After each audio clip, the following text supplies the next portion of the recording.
Jurors entering.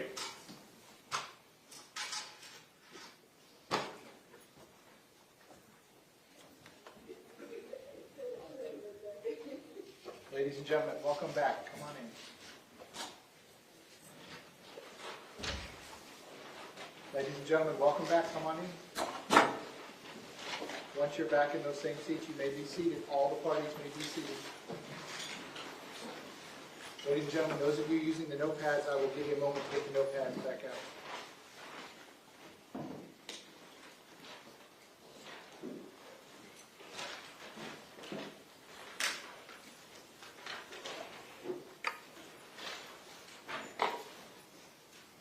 All right, ladies and gentlemen, I hope you had a nice evening yesterday evening, and I hope you enjoyed the time back at your normal lives this morning. When we pressed pause on the trial yesterday, we were in the middle of the defense presentation. We're going to resume at that point. Mr. Agash, when you are ready, you may call your next witness. Thank you, Your Honor.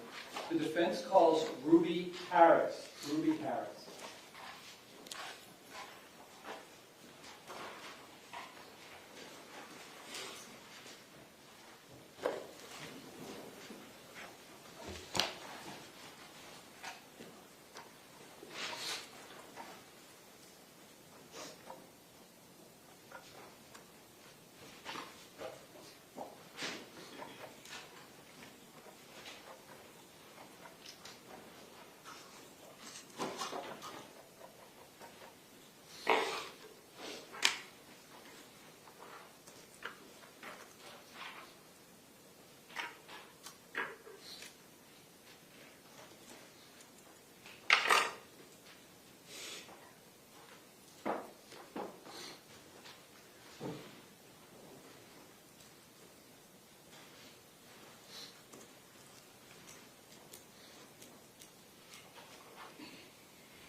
if I could have you come all the way up here to the witness stand. Once you reach it, but before you have a seat, you can just stop and look at me. Raise your right hand. Swear to tell the truth, whole truth, nothing but the truth. Please be seated.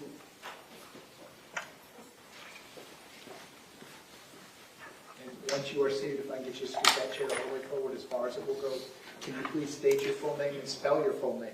Ruby Harris, Rubyharris. Mr. Agos, you may inquire. Thank you so much. You want me to call you Ruby or Miss Harris? Ruby's good. Okay, Ruby. Good afternoon, Ruby. Hello. Have you ever testified in court before? No, How are you feeling right now? I'm kind of nervous. Okay, I'll get you through it as quickly as possible. You're in college right now? Yeah, I'm at Parkland College. And what are you studying to become? An elementary school teacher. And were you a student back on February 14, 2018? Yes. And what school did you go to? Marjory Stoneman Douglas High School. And what year were you in? I was in my sophomore year. Okay. Do you also have anyone else that you might know who goes to that school that is related to you? Yes, my sister. And what is her name? Perry Harris. Is she older or younger? What's her name? Perry Harris. Thank you. She was my younger sister. Okay. Younger by how many years? 18 months. Okay. And so what building were you in before the afternoon fire alarm went off? I was in the 700 building. And what class were you in? Miss Hertzfeld's class. Miss Room 7. Hertzfeld, did you say? Yeah, Miss Hertzfeld. And what class is that? Remind the jurors what that Room is. 710. And what kind of class is that? It was our theater class. Okay. Let me show you a diagram and see if you can identify. Actually, let me start with the photograph. I'm going to show you what's been marked as Defense Exhibit E. And if you could take a look at this and tell the jurors if you see kind of the area where your classroom would be. Yeah, Okay, if you could point to it. it's right behind the pole right here is the door. Okay. Can you just put your finger on it for a second? Okay, so just closest to you on the other side of that pole, correct? Is that a yes? Yes, Okay. And that's on the first floor, correct? yes, Is your sister also in that class with you? yes.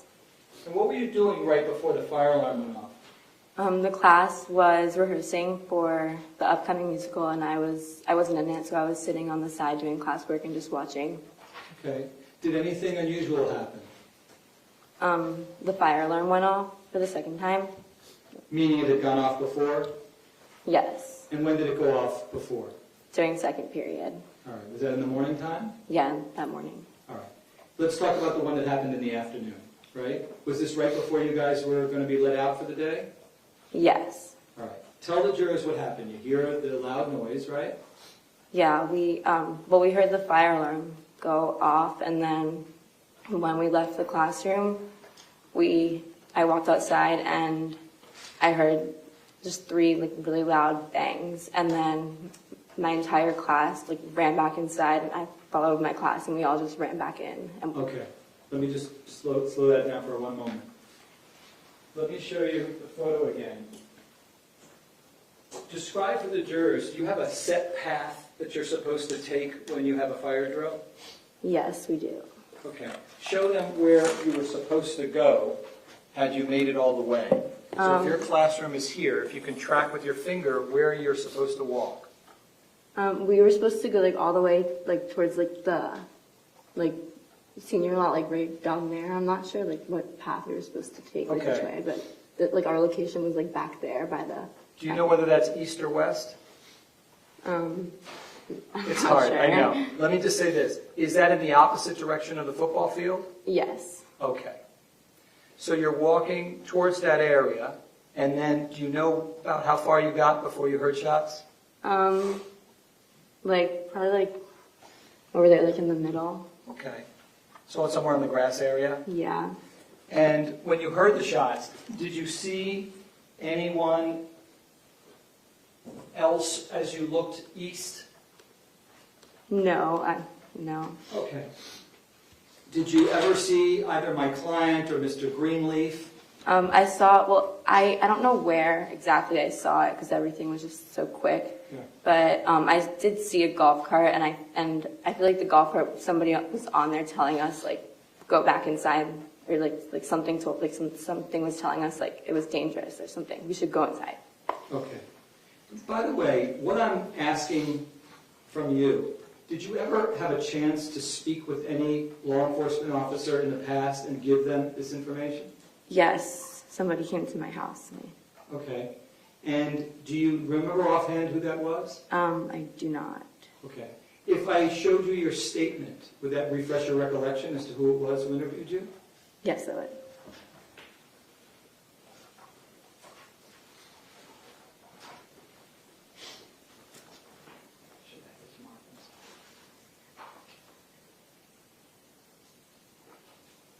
As she's marking that,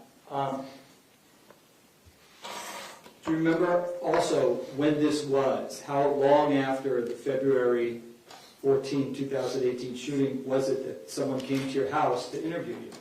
I don't remember how long. Okay.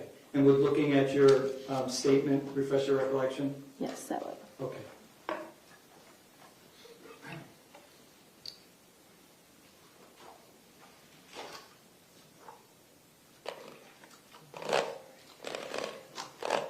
I'm going to show you what's been marked as Defense Exhibit M, which the state has. Let me see.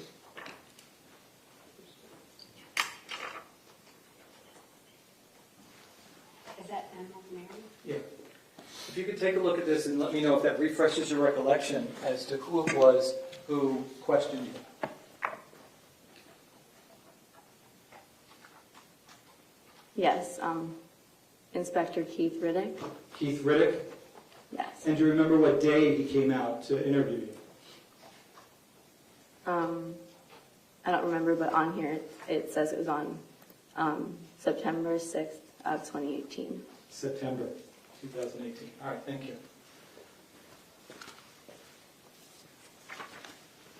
So when you're on the grass, as you testified, heading towards the spot that you're supposed to go for fire drills, what did you hear? I just heard like loud bangs, like noises, like just loud, like boom, like. Did you know what they were? No, I did not. About how many did you hear? I remember hearing 3. Okay. And as a result, what did you do when you heard those noises? We ran straight back into our classroom.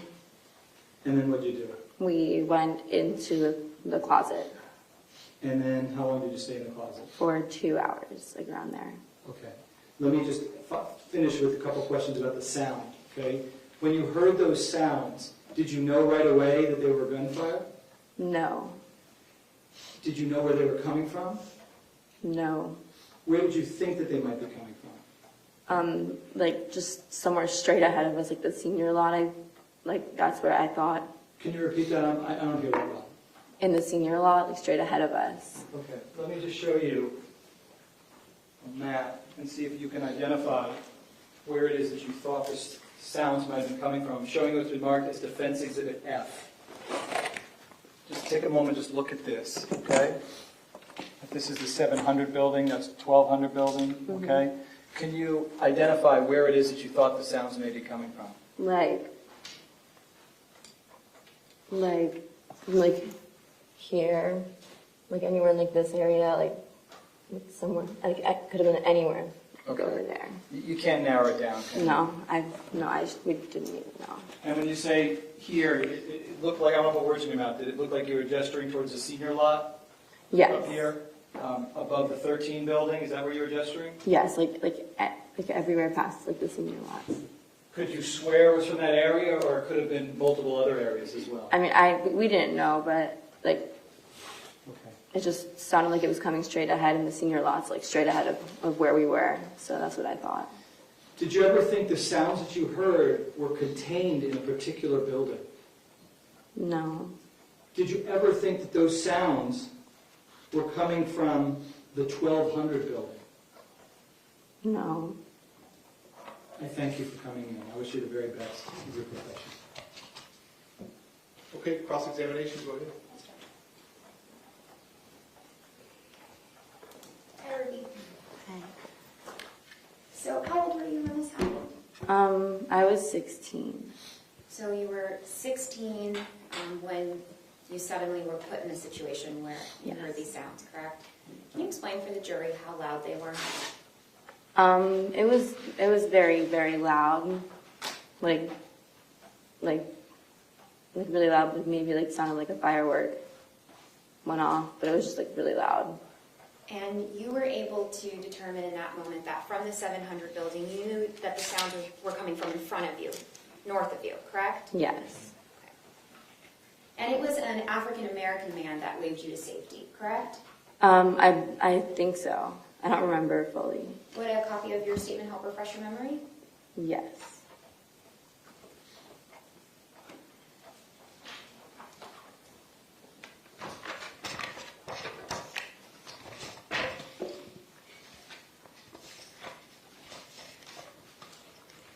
So the point of the exercise, the lawyer's going to show you something, just read it to yourself to see if that refreshes your memory. Take as much time as you need. When you're done looking at it, you can look up, and I'm sure the lawyers will have more questions for you.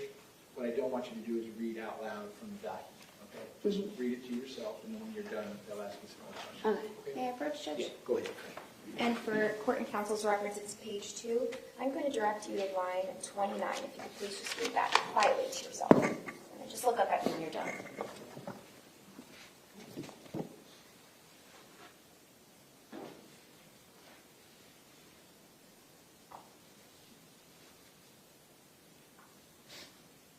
The line numbers are on the left. Can you show me where again? No, it's okay. Here are the numbers. So if you look at line 29, Oh, okay. there you go. Just read it to yourself, don't read it out loud.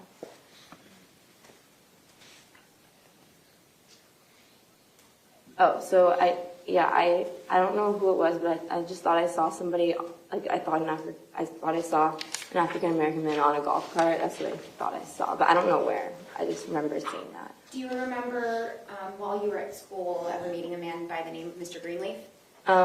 Like during assemblies, yeah. Okay.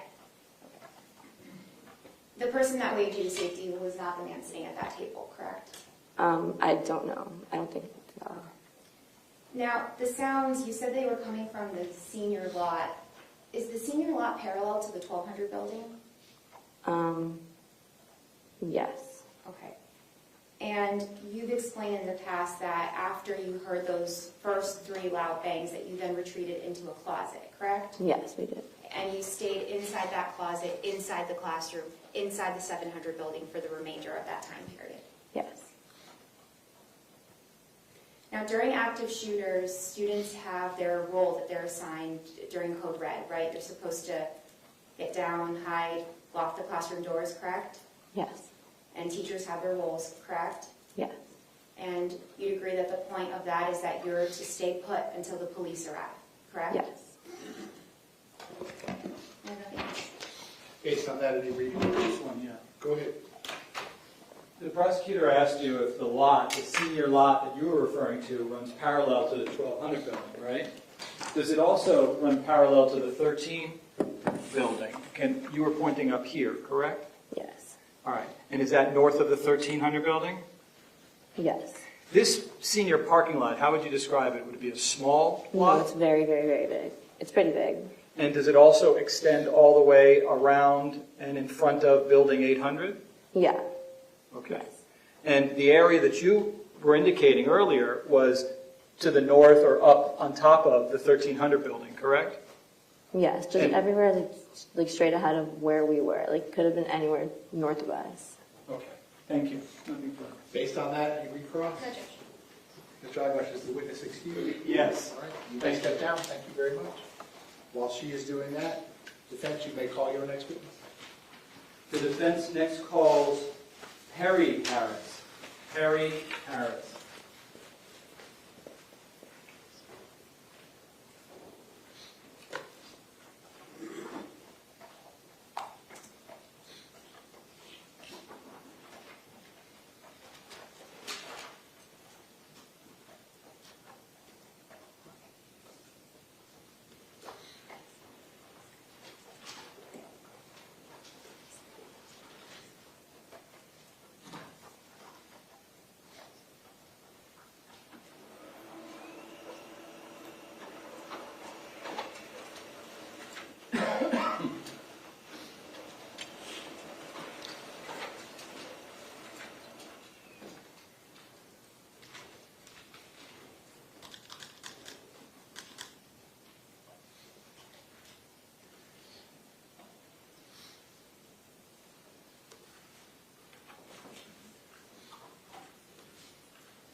I could have you come all the way up here to the witness stand, please.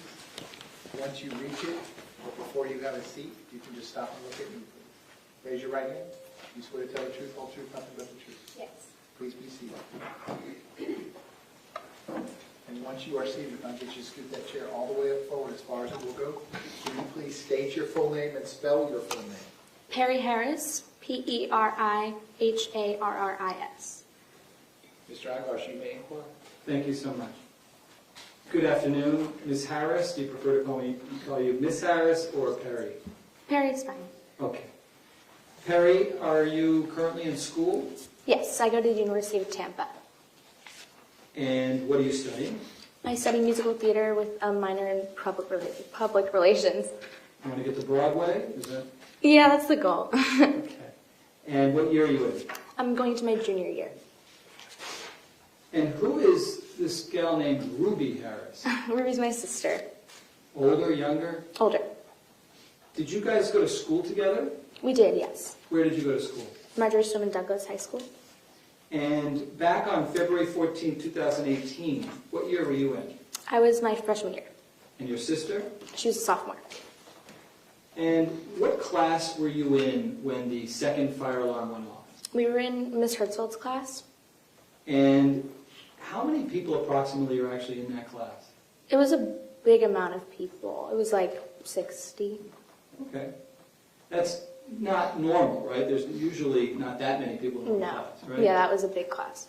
Right. And let me just have you identify, if you could.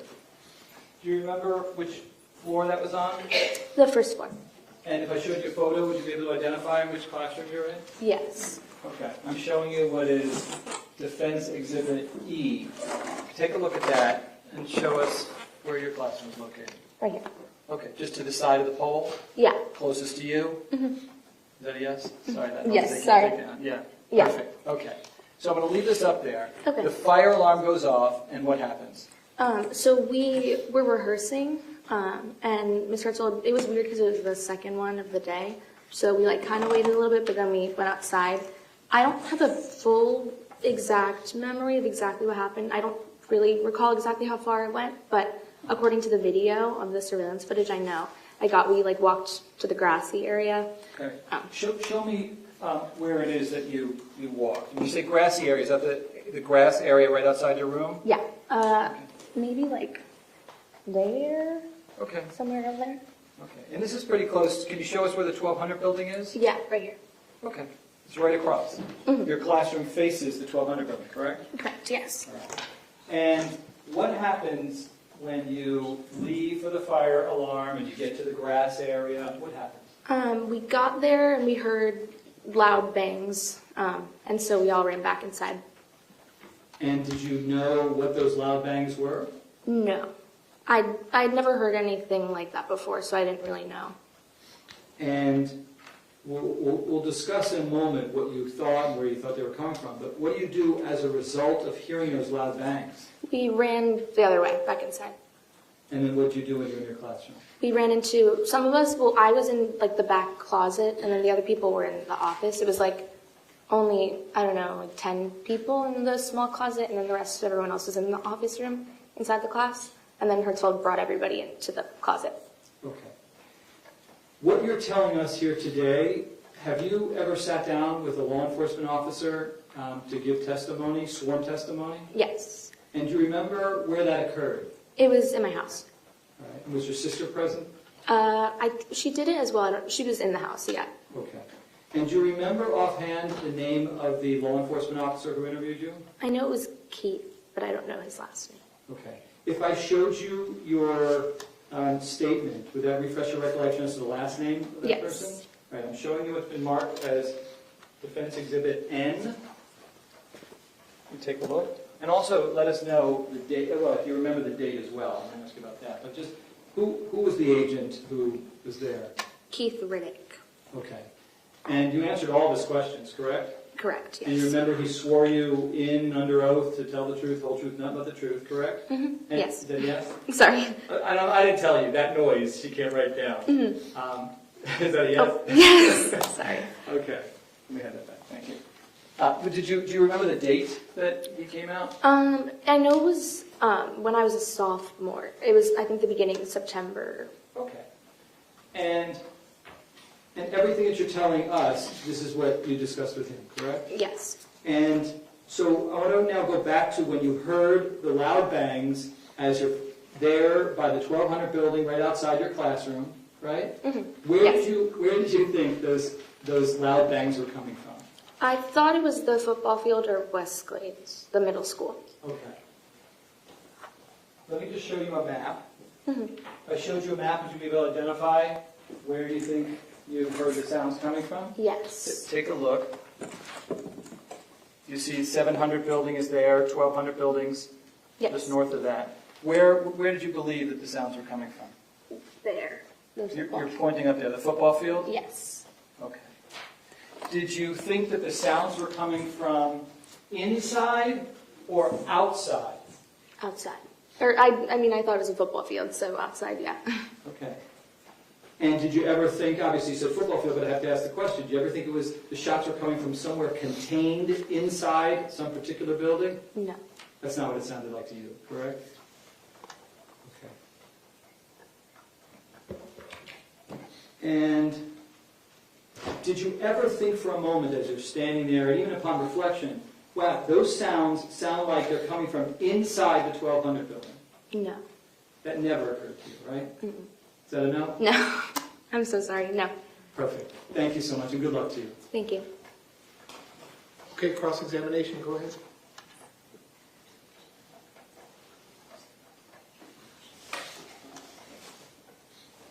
Hi, good afternoon. Hi. You were 14 at the time? Correct. Yes. Okay. And you had no idea what was going on, correct? Correct. Okay. And you just know that you heard multiple loud bangs and then you ran to safety. Yes. And at the time, you, not to sound silly, but you weren't trained as a police officer. You weren't trained to know what the sounds of gunfire sounds like, correct? No. Yeah, it was not. Okay. So your primary concern was running to safety, Yes. and that's where your focus was. Yeah. Okay. Now, during an active shooting, code red, everyone on campus has a role, correct? Yes. All right. And what was your role? To go inside and seek safety. And were you all instructed and taught that once you're inside and safe that you're supposed to wait for a police officer, correct? Yes. And it's a police officer's job to come and make sure that you're okay. Yes. Did you ever see Scot Peterson that day? No. All right, thank you. Nothing else. Based on that, you redirect. No, Your Honor, no questions. Is the witness excused? Yes, sir. You may step down. Thank you very much. While she's doing that defense, you may call your next witness. The defense next calls Deputy Brian Goolsby. Deputy Brian Goolsby.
Sir, if I could have you come all the way through the witness stand, please.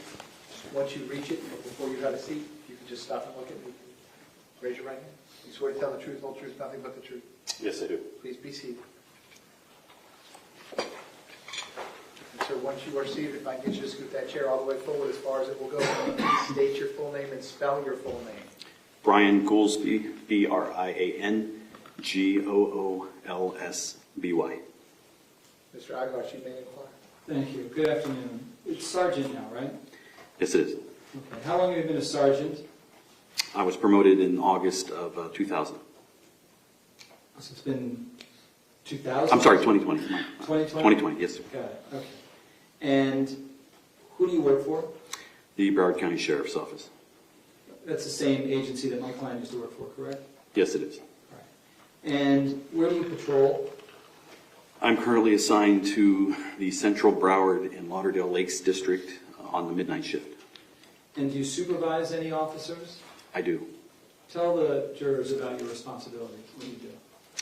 I'm a patrol supervisor. I have usually 9 to 12 deputies that work for me in 2 separate districts, one being the city of Lauderdale Lakes and the other being the unincorporated area of Central Broward. I am in charge of supervising them throughout the night, assigning them to their patrol zones, and handling any sort of issues that might come up throughout the evening that they would have problems with. And how many total years in law enforcement do you have? 27 years. Was that all with BSL? I worked for the city of Delray Beach for approximately 11 months. Okay. Otherwise, you've been with BSL, correct? Yes, I And have. you're well aware of their policies and procedures, correct? I am. Okay. And you've also gone through active shooter training, correct? Yes, I have. All right, we'll talk about that in a bit. First of all, what drew your attention to Marjory Stoneman Douglas that day? There was a radio transmission that came across that was staticky and garbled, but sounded like somebody was in distress. What did you mean by staticky and garbled? What does that mean? Inside of the Parkland district office, particularly the radios were, the connectivity of the radios wasn't that great. We would have static on the radio most of the time. Quite often we'd have to go outside to make transmissions on the radio, so it was very difficult to use the radio in the building. And that's on any given day, not just necessarily the day of a shooting, correct? That was correct, yes. Did you ever make your concerns known about how the radios were not working for you? Yes, we did. And did anybody tell you anything in response? I know that it was passed up the chain of command, but I wasn't at that level to know what the outcome was. You don't get to decide what radios you use, correct? No, I do not. Nor did Scot Peterson. He has to use whatever's provided, correct? That's correct. And by the way, speaking of Scot Peterson, did you ever know Scot Peterson prior to the day of the shooting? Yes, I did. How did you know him? I was assigned to, well, actually, he came after me, so I was assigned there since 2003 in the city of Parkland. And when Scot Peterson came to the position of the SRO at Marjory Stoneman Douglas, that's when I met him. Did you supervise him? I did not. Okay. And tell us about your interaction and how he did professionally. At that time, I was a property crimes detective in the district, so I would occasionally be called over to the school to assist Deputy Peterson with investigations involving thefts. He made some arrests at the school, and he had some interaction with students that were accused of committing property crimes and things like that. So I would come over and would help investigate those cases. Did you find him to be professional to work with? Yes. Was he ever hesitant to do anything you asked him to do? No, he's very proactive, very professional, yes. Okay. And so what drew you to the school? Why did you go to Marjory Stoneman Douglas that day? The second transmission that came over the radio was a little more clear, and I could tell that it was Deputy Peterson's voice. So I knew right away he had an issue at the school, which, over the years that I've been there, we've had fights and other issues. So if he comes on the radio and is asking for units to respond, it's usually something that we need to get over there and help out with. So I headed that way. Had he not made that transmission, would you have ever even gone to the school? Not until I learned of there being something else happening there. In other words, he was the first person who alerted you to come to the school, correct? Yes, he was. That something was possibly either an active shooter or fireworks or something that needed your attention, correct? Yes. And so what happens next?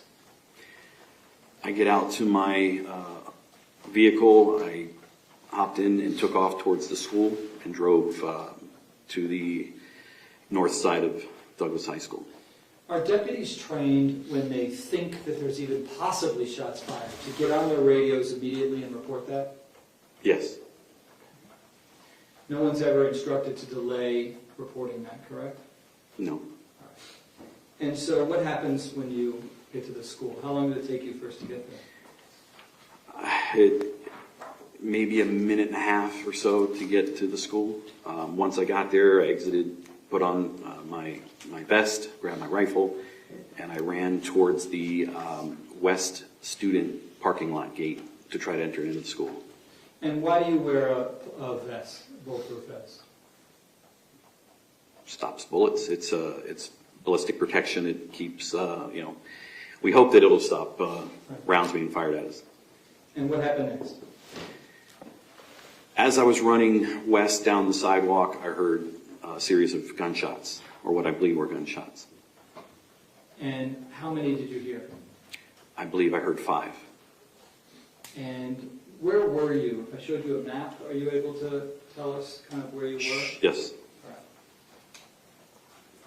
I'm going to show you what's been marked as Defense Exhibit F. If you could just take a look at that and kind of point to where it was that you arrived, where you arrived. Here's Holmberg Road, Yes. so I passed through Pine Island and I stopped approximately about here. Pulled into the turn lane. Are you pointing to the B in Holmberg, somewhere around there? Yeah, right around, yeah, And that would have been just north of the 1200 building? that's correct. Okay. But between you and the 1200 building is a parking lot, correct? Yes, this parking lot here. Yeah. Describe to the jurors, because, how large that parking lot is. It's approximately 75 to 80 yards from Holmberg Road to the sidewalk. Okay, so 3/4 of the football field at least. Yes.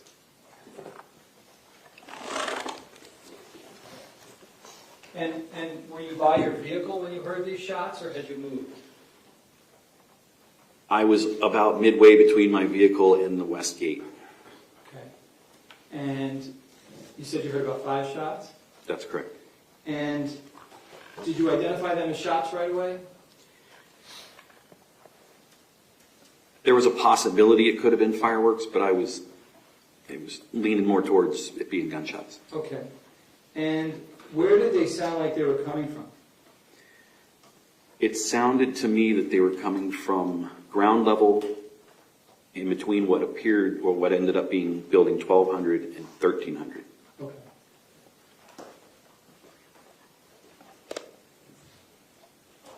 You can just identify where you thought that they might have been. In this area right in here, Okay. or somewhere beyond that, but in this area. So could that have included the areas around the go-between the 13 and the 1200 building? In other words, just north or just south of that area? Yes. Okay.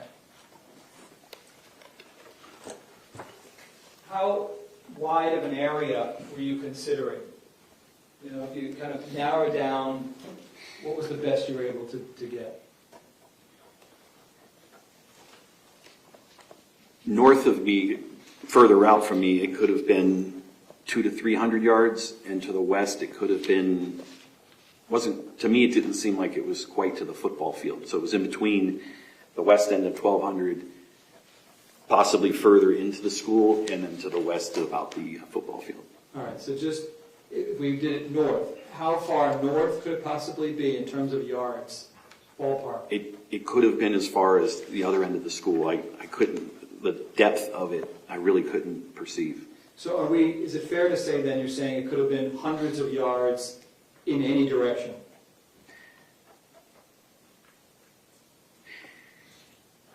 It seemed to be due north of me, Right. I'm sorry, due south of me, Right. but not so wide east and west. Got it. And so what do you do when you hear the sounds? I'm sorry, what did I do or what? What did you do after you heard the sounds? So once we heard, or I heard those shots, myself and Deputy Perry had made it to the west gate, which I was sure was going to be open at that time of the day because it usually is. So the gate was locked. So when we got there, there were no more shots. So I took a position there and started scanning to try to find out if I could see where maybe the shooter was or any other stimulus that might lead me to believe where they might be. Were you also monitoring your BSO radio? I was. Now, up to that point, had you learned from BSO, dispatch, or any officers precisely where the shooter or shooters were located? No. Had you known how many shooters or how many shooters might have been on campus? No. In your mind, are you thinking that there's just one? It's never a good idea to assume there's only one, so we always assume there could be more. Are you trained to believe that there could be multiple shooters unless you know otherwise? Yes. And that was in your mindset as you're hearing this, correct? Yes, it was. Did you think, well, the shots are contained, or you thought could be in this area, and so that means that's the only place the shots would be coming from? Well, there was the possibility that they could be coming from other places, or there could be another shooter somewhere else. And that was something that was on your mind in real time, correct? Yes, it was. Objections to leading on. Well, it is leading, yeah. The What is- question's overruled, but Mr. Irish, this is all direct Got examination, it. so you have to ask direct examination. Okay. Go ahead, sir. Was that something on your mind? at the Yes. time? Okay. And how were your radios functioning at that point? We talked about it when you know, how it is in general, and then as you heard that first initial dispatch, transcription, whatever came out. How is the radio now after you heard the shots? So I was able to make a number of transmissions, maybe 5 to 7 transmissions over the entire, well, up until the radios completely crashed. But in between each time that I would try to key my radio, I would key it 3-4 times and get a busy signal on the radio. When you say key it, what does that mean? Pushing the push to talk button on the radio to be able to talk into it to transmit. And was that a problem? Yes, it was a problem because I couldn't get any transmissions out. And tell the jurors how that becomes a problem for first responders like Scot Peterson. Communication's key. So we're all in different areas of the school. We need to be able to relay what it is that we're each seeing, hearing, what our senses are telling us. So if I see something that's happening in my area where I'm at, I need to be able to relay that information on the radio to the other deputies that are on the scene. And what is patching? Patching radios, what is that? So at BSO, we have multiple talk groups. Each district has a talk group. So in the event that a situation is spilling over into another district, we can patch our talk group with the other talk group. So 2 cities next to each other would be able to communicate with each other. At what point did you learn that Coral Springs was also on the scene?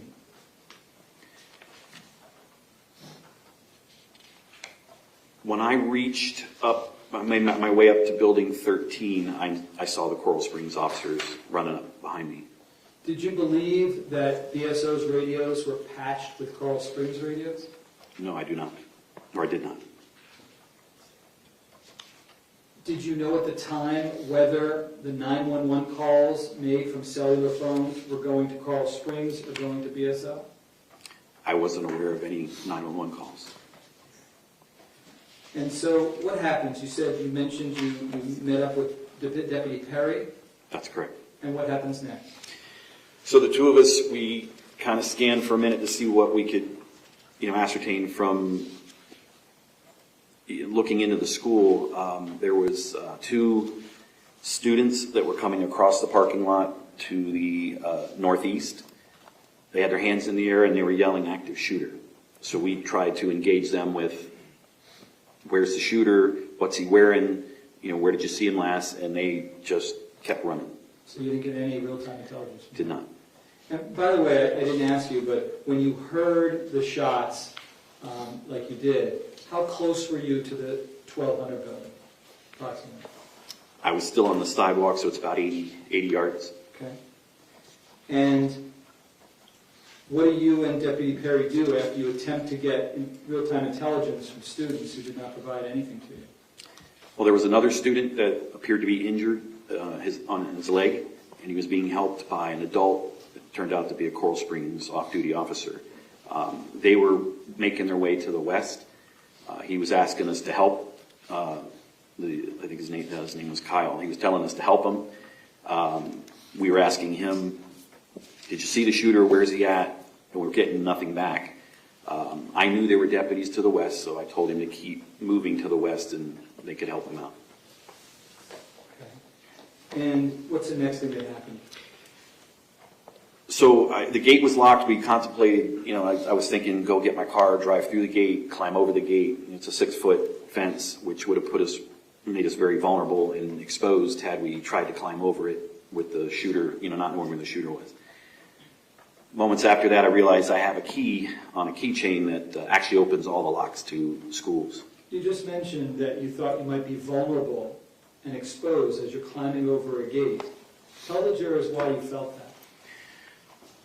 Well, when I was running westbound and I heard the shots, I couldn't tell where they were coming from. I even cringed a little bit thinking that I could be getting shot at.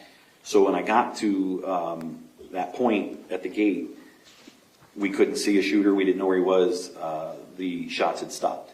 So for me to try to climb over the fence or put myself out in that area would have been wide open. I had no cover, no concealment at all. Are you trained to believe that unless you know precisely where the shooter or shooters are located, to consider yourself as a potential target? Of course. And did you take positions of cover while you were on the scene? I did. Tell the jurors the first time you took a position of cover and where. Right at the gate, the west gate, where we paused because of the gate being locked, there was a very narrow palm tree that provided a little bit of at least concealment for us. It wasn't much cover. That was the first time I used anything as cover.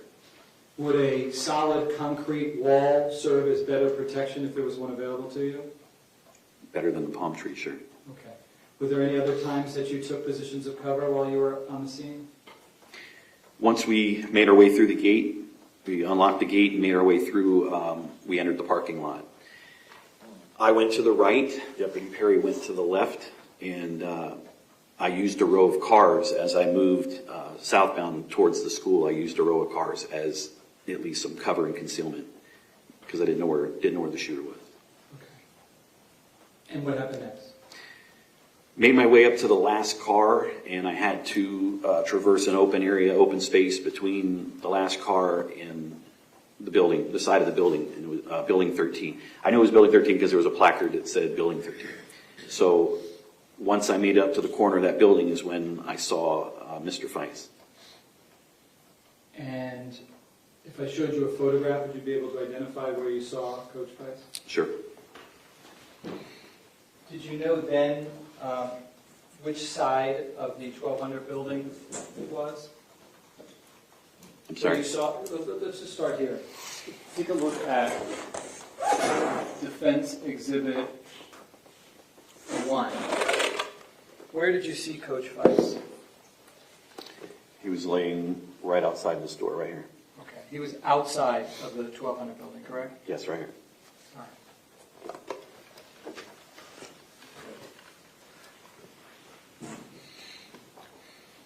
When you see Aaron Feist on the ground, did you go rushing inside the 1200 building?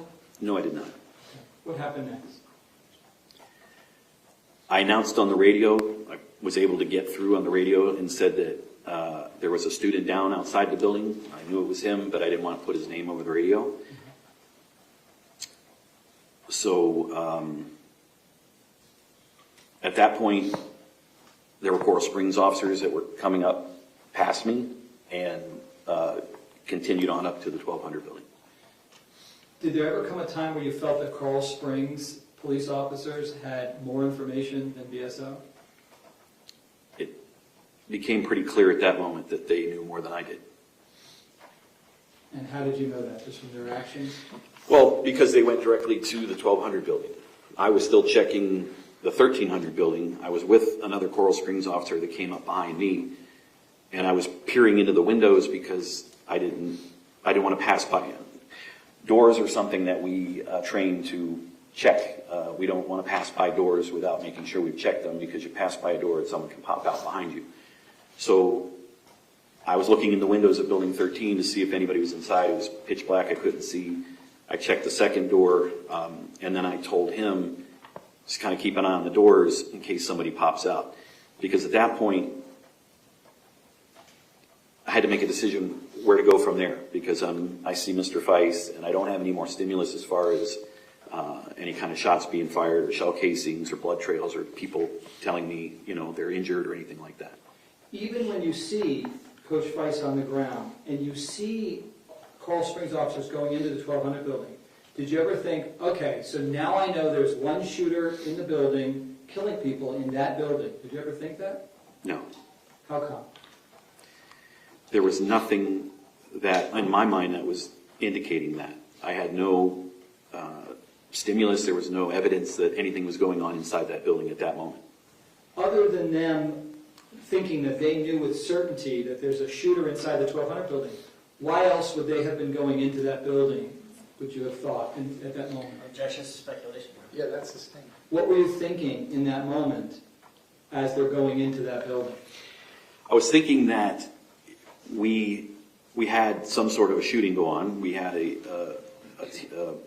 employee of the school that was obviously deceased on the ground, and that they were going into that building to investigate, maybe see if there's something going on in there. Were there any other stimulus, like bullet holes that you can see from any windows? There was a point where I finally looked up and to my left, and I could see that there were bullet holes in the windows of the third floor. That would have been on the west side, though, the same side Aaron Feist was shot, correct? That's correct.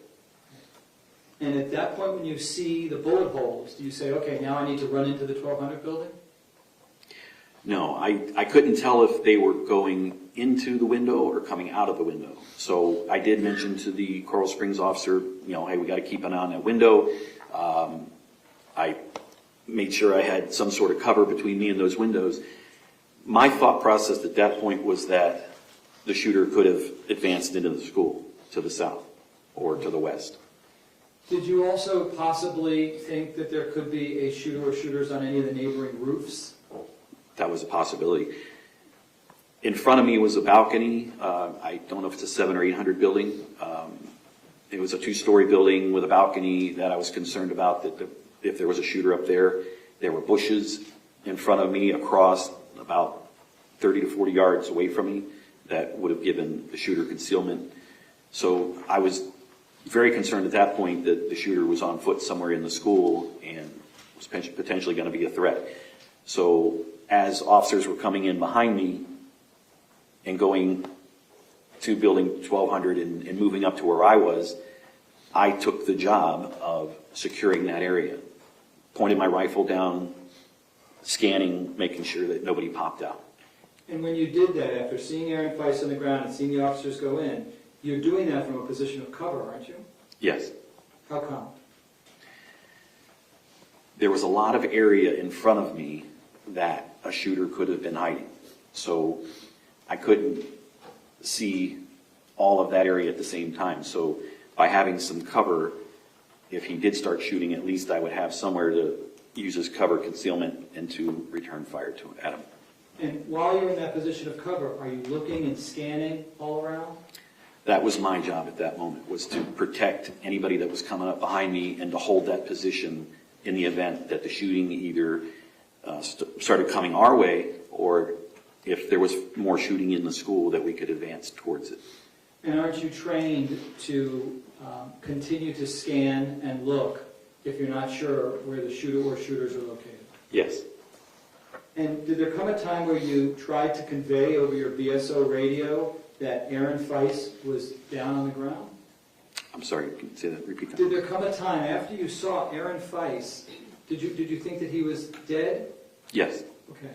Did you ever get on your BSO radio and announce that over the radio? No, I did not. Did you attempt to do so? I did not. Okay. So, okay.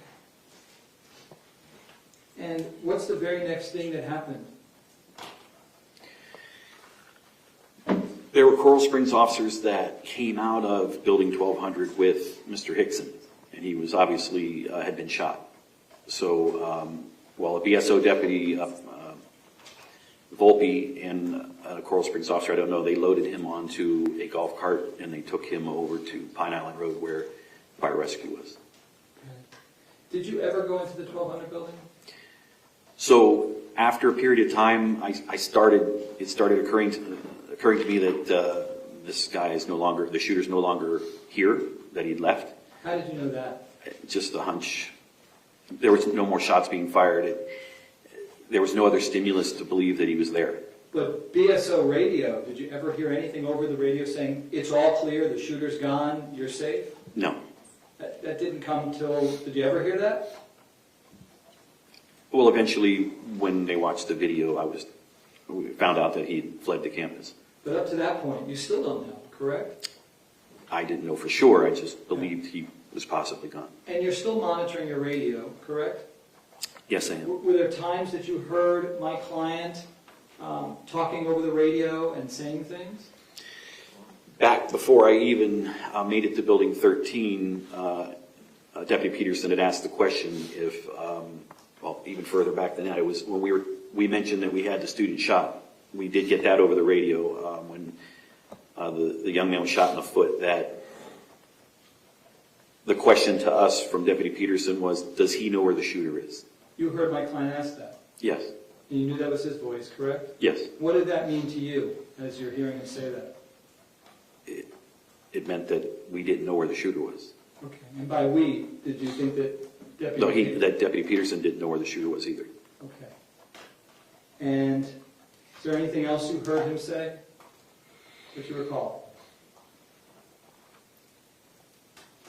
There were several transmissions. I don't recall all of them. Okay.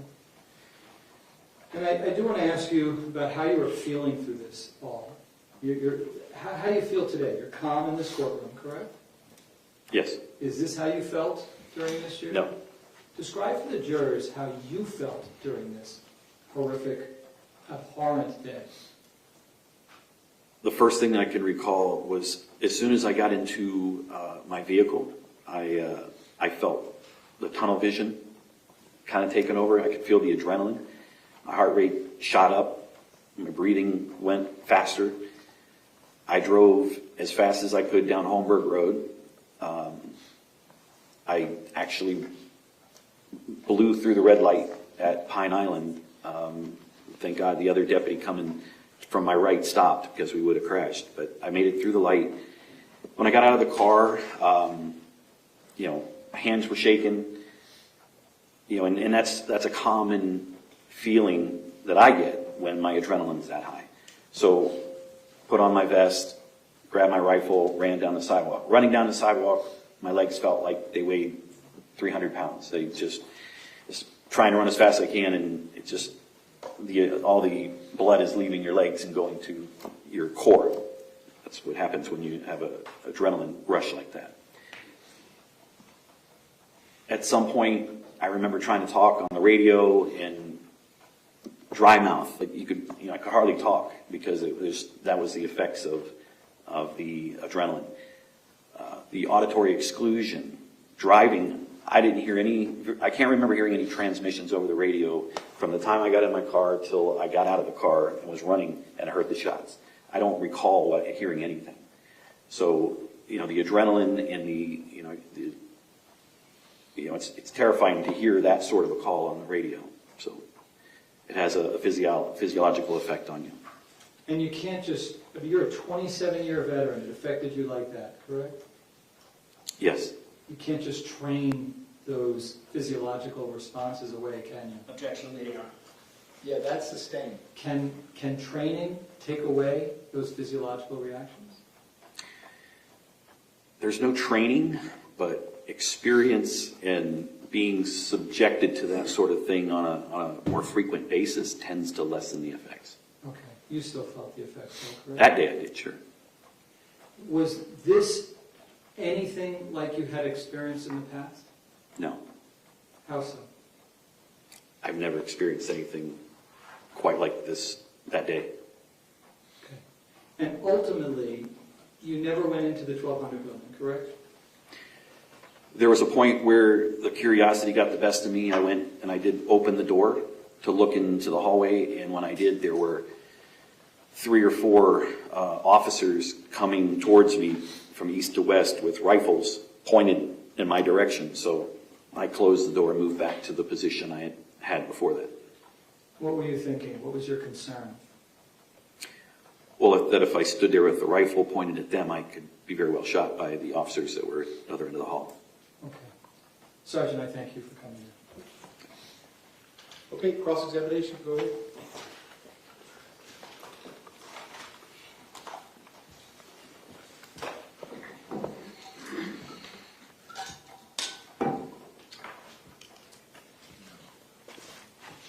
Sergeant, good afternoon. Good afternoon. So let's start from the beginning of the 14th, when you first realized something was going on. You heard over the radio Scot Peterson, correct? The second call, The yes. second call. And shots fired? Yes, Okay. His voice sounded unusual when he said that, correct? yes, More frantic? sure. Whatever word you would use. I don't need to revert to It's the very common in police work that that's when you know something's happening. The voice, the octave goes up a little bit when there's something going on. Okay. And you get immediately in your car, drive over to MSD. It takes about a minute and a half. Correct. Okay. I'm going to show you on that jar how to use it can be shown.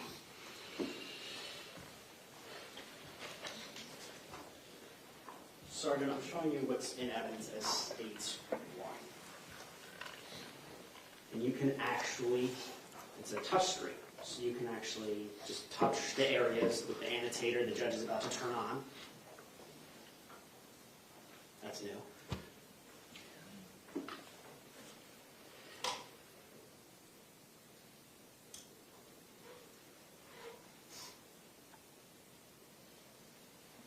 Your touchscreen. Want to hit the exit? It works. There you go. Okay. So Sergeant, looking at this map, do you recognize where this is? Yes, I do. Okay. And when you first arrived, where did you stop your car? You can mark it actually with your screen. Well, right there.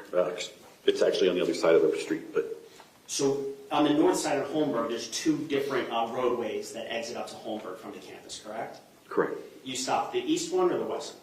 I stopped at the east one, Okay. or kind of just maybe a little bit to the west of it. Okay. You got out of your car. Yes. That's when you heard shots fired? Once I made it onto the sidewalk, going to drive. Yeah, I'll just change colors to make it a little bit easier now. The sidewalk that's just to the top of my line Okay. is So- about where I was when I heard the shots. Because there's a fence line just south of that. Correct. Okay. I know it's a little bit messed up. Oh, do that. So I'm going to erase this. Is that more? This is tough. Hold on. Is that more accurate? Yes, in that area. In that area. That's where you heard the shots. Yes. So from that to the 1200 building, you would estimate to be about 80 yards? Yes. Oh. If it's another view, please tell me. No, it's approximately 80 yards. Okay. Using the annotator, where did you think the shots were coming from when you first heard them? Probably in that area there. So between the 1200 and the 1300? Yes. Okay. Now, when you heard those shots, what was your immediate reaction? It was to announce over the radio that we have shots fired, because at that point we were still contemplating them being fireworks. So I made that transmission. You knew right away as soon as you heard that those were shots fired? Right. Okay. Did you try? I'm sorry. Please continue. At that point, I was just getting to where the gate was that I thought would be open. And can you just put an X where that gate is? Right there. Okay. Now, you thought that gate would be open. It was not open. Correct. And you were with Deputy Perry, correct? That's correct. Okay, so both of you were trying to figure out a way to get it. Yes. When you're standing there, do you hear any additional shots? No. Okay. You are trying to proceed towards the sound of shots, though, correct? At that point, yes. Okay. Ultimately, you have the key, you open up the gate. When you open up the gate, do you run towards where the sound of gunshots came from? Where you thought they came from? Indirectly, What do you mean by that? I went to the west of the first row of cars and made my way along the cars. Can you just highlight, I changed the color to purple, can you just highlight approximate the route that you took?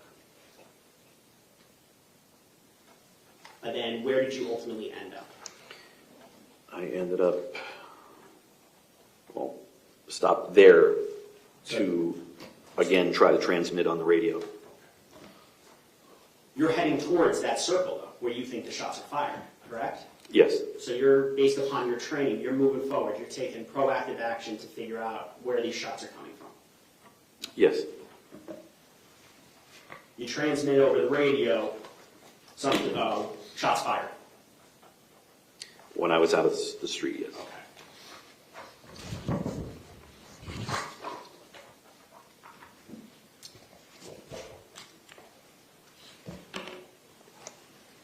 Now, when you get to that position where the purple line stopped, you saw Coach Weiss on the ground, correct?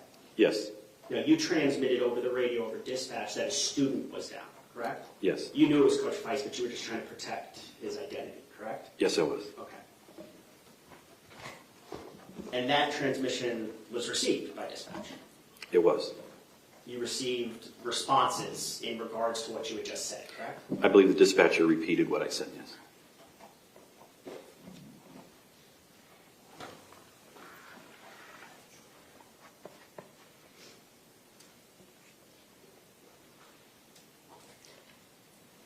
You also heard at some point in time, Deputy Peterson said to stay back 500 feet. Do you recall hearing that? I've heard the audio from the dispatch from that day many, many times since, but I don't recall that day if I heard that.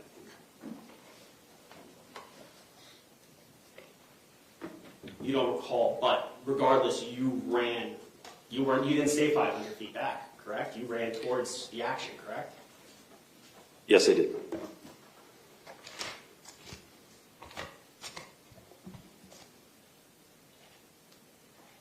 Now, you said the first transmission, or I guess it was the second transmission, Staticam garbled. But you understood shots fired. That's why you went to MSD, correct?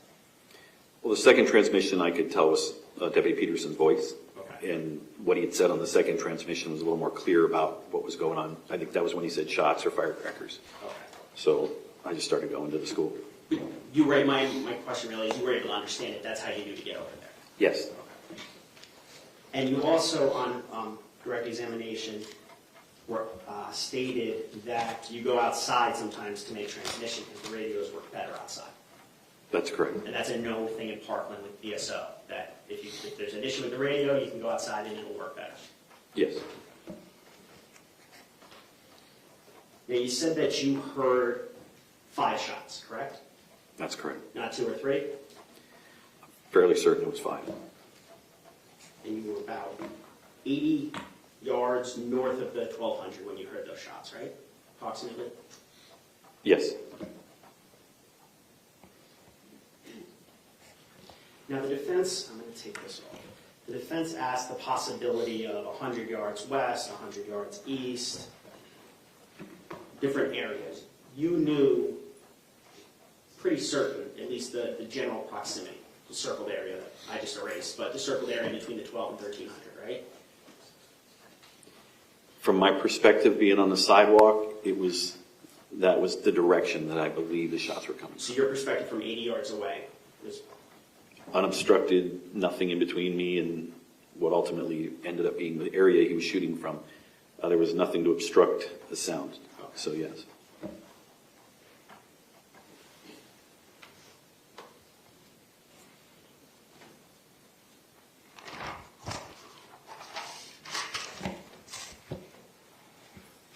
now Now, you stated you were able to make approximately 5 to 7 transmissions, correct? Yes, That you would key it up 3 or 4 times wouldn't work, but maybe on the 5th time it would work. correct. So you relayed information about the student being down, which was actually Mr. Weiss, correct? Coach Yes. Weiss.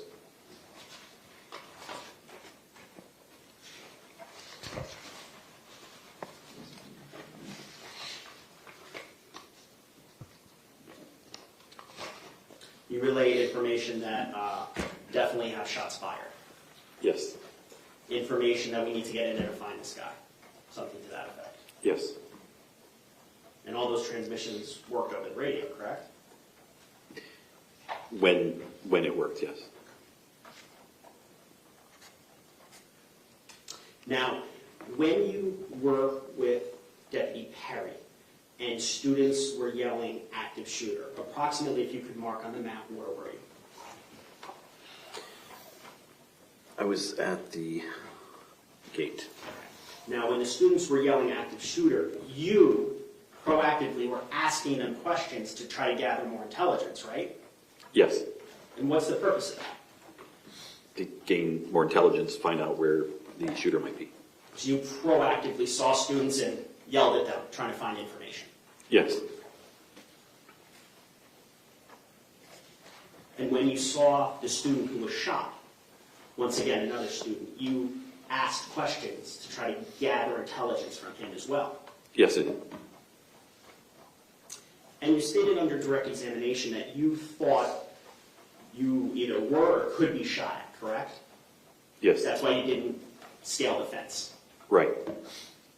Even though you thought that, you still went towards the sounds of where you thought the shots were coming from, though, right? Yes, I did. Is that because you're a police officer and that's your job? Well, I had a patrol rifle and I had some cover and concealment, and I was confident that I could have made my way up to at least the side of the building. To try to find the shooter, Yes, to investigate where the shots are coming from. yes, Now, you stated on direct that when you got up to the last car, you had to traverse an open space to building 13, and you made it to that corner. And that's where you saw Coach Weiss, right? that's correct. So even though possibly you heard shots, you still ran through the open to get closer, to gather intelligence, possibly stop the shooter. Yes, Now, when you got to the corner, no more stimulus, right? other than Mr. Weiss being on the ground. Saw Mr. Weiss. No more shots fired. You didn't hear anything. No, At that point, you didn't see the bullet holes in the third floor teacher's lounge I area. hadn't seen those yet. So at that point in time, you're scanning. You're looking for more intelligence to try to figure out what to do next. Yes, You even peered into the windows of the 1300, correct? I did. Because looking into windows, maybe you would gather some intelligence that could be useful. That's correct. You checked the doors to see if they were locked. I did. Proactively trying to investigate this, trying to figure out where the shooter is. Yes,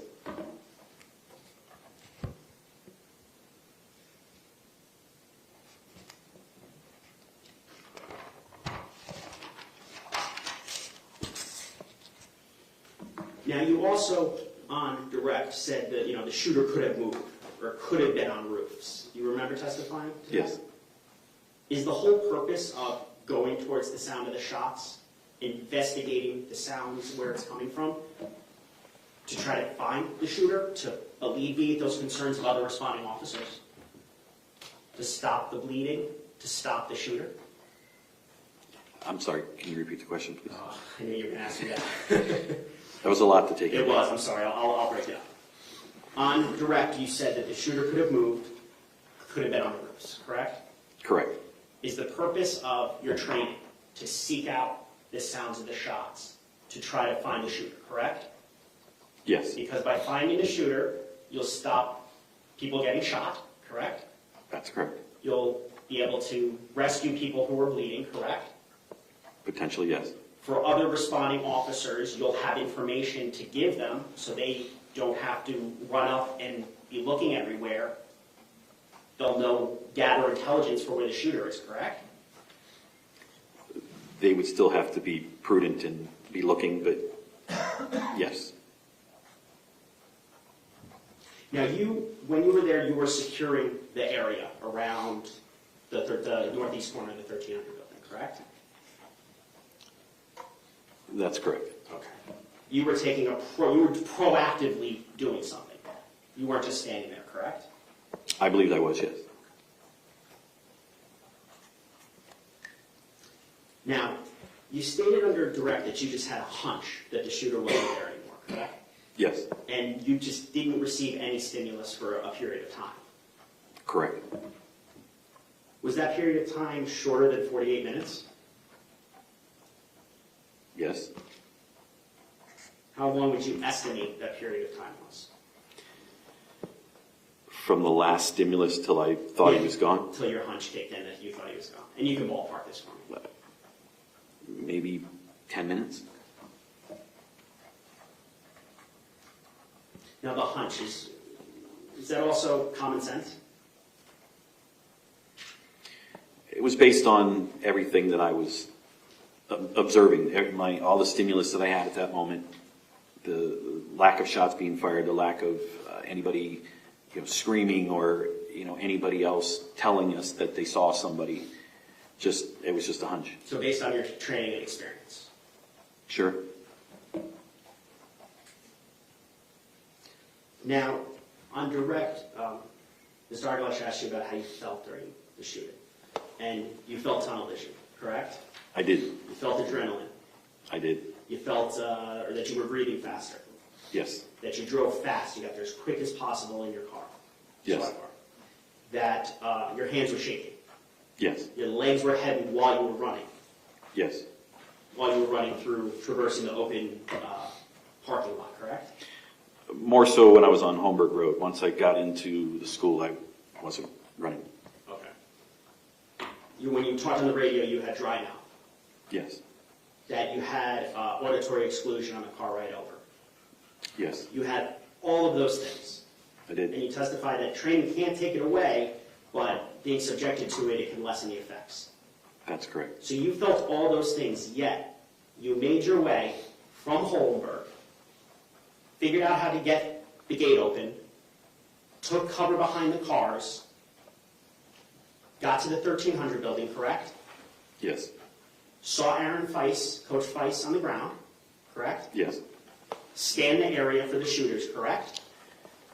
Yes. Heard no additional shots, no additional stimuli, correct? Correct. Saw the bullet holes in the 1300 building, correct?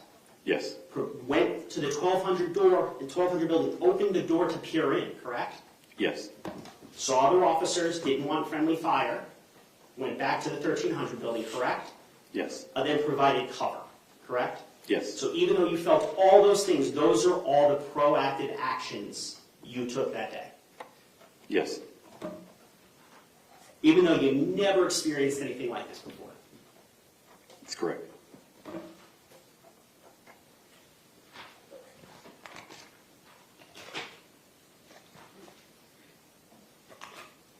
Now the shots, when you heard them, they were loud, right? I mean, you were 3/4 of the football field away, yet you heard 5 shots, right? I wouldn't characterize them as loud. How would you characterize them? It's more of a crack, more similar to a firecracker or a small caliber handgun.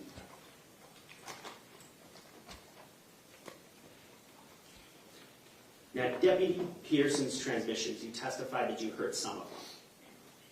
Did you hear when he multiple times said 1200 building? If you recall. I never recalled hearing the 1200 building. I heard many other building numbers, but not that one. Okay. So you don't recall when he said inside the 1200 building? I'm going to object. What's the objection? It's a misstatement. By or inside. You keep saying inside. Well, that's why what the lawyers say is not evidence. Ladies and gentlemen, I'll repeat to you. What the lawyers say is not evidence. What the questions the lawyers pose the witnesses is not evidence. The evidence is from the witness stand and the exhibits. You all will decide what was said. The objection is overruled. Go ahead, sir. Ask your next question. Did you recall that? The inside, hearing over inside the 1200 building. I don't recall hearing that, no.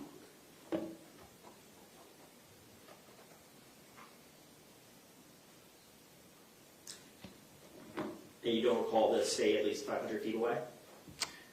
At the time, I don't recall hearing him say that.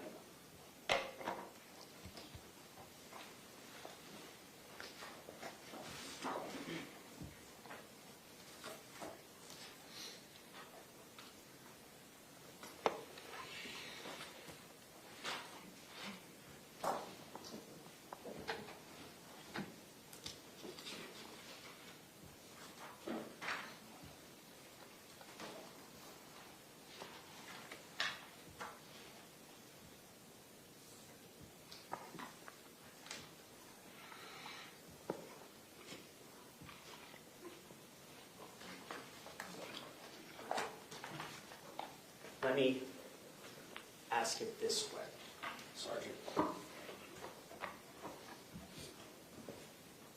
Regardless of what you heard over the radio, instructions, whether to stay back, security intersection, you were going towards the sound of those shots based on your training, correct? Based on the stimulus that I had at that moment and the position I was in, I felt comfortable enough to move forward. Move forward towards where you Towards, go. yes.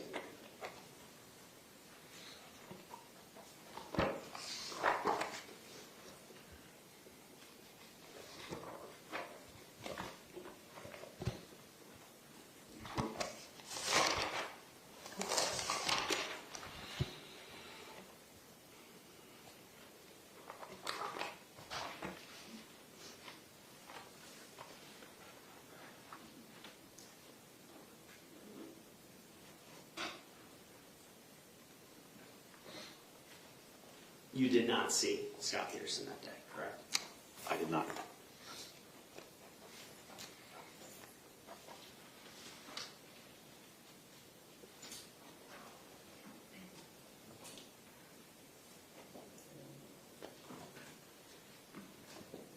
Three days later, 3 days after this shooting, so on, it would be February 17th of 2018, you drove Scot Peterson back to the school to get his car, correct? I did.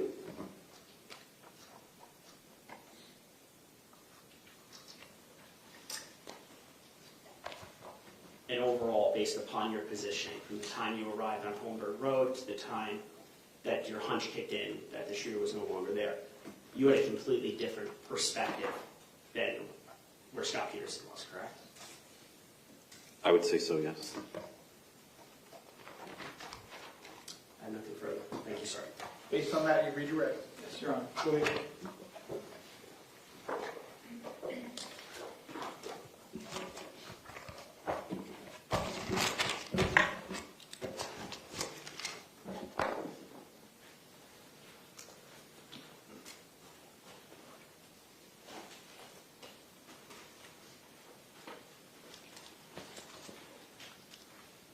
Sergeant, the prosecutor asked you about your training prior to this active shooting, correct?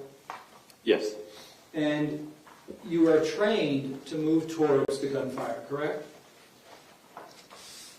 that's one of the stimulus that we would use to move towards where the person or the shooter is, yes.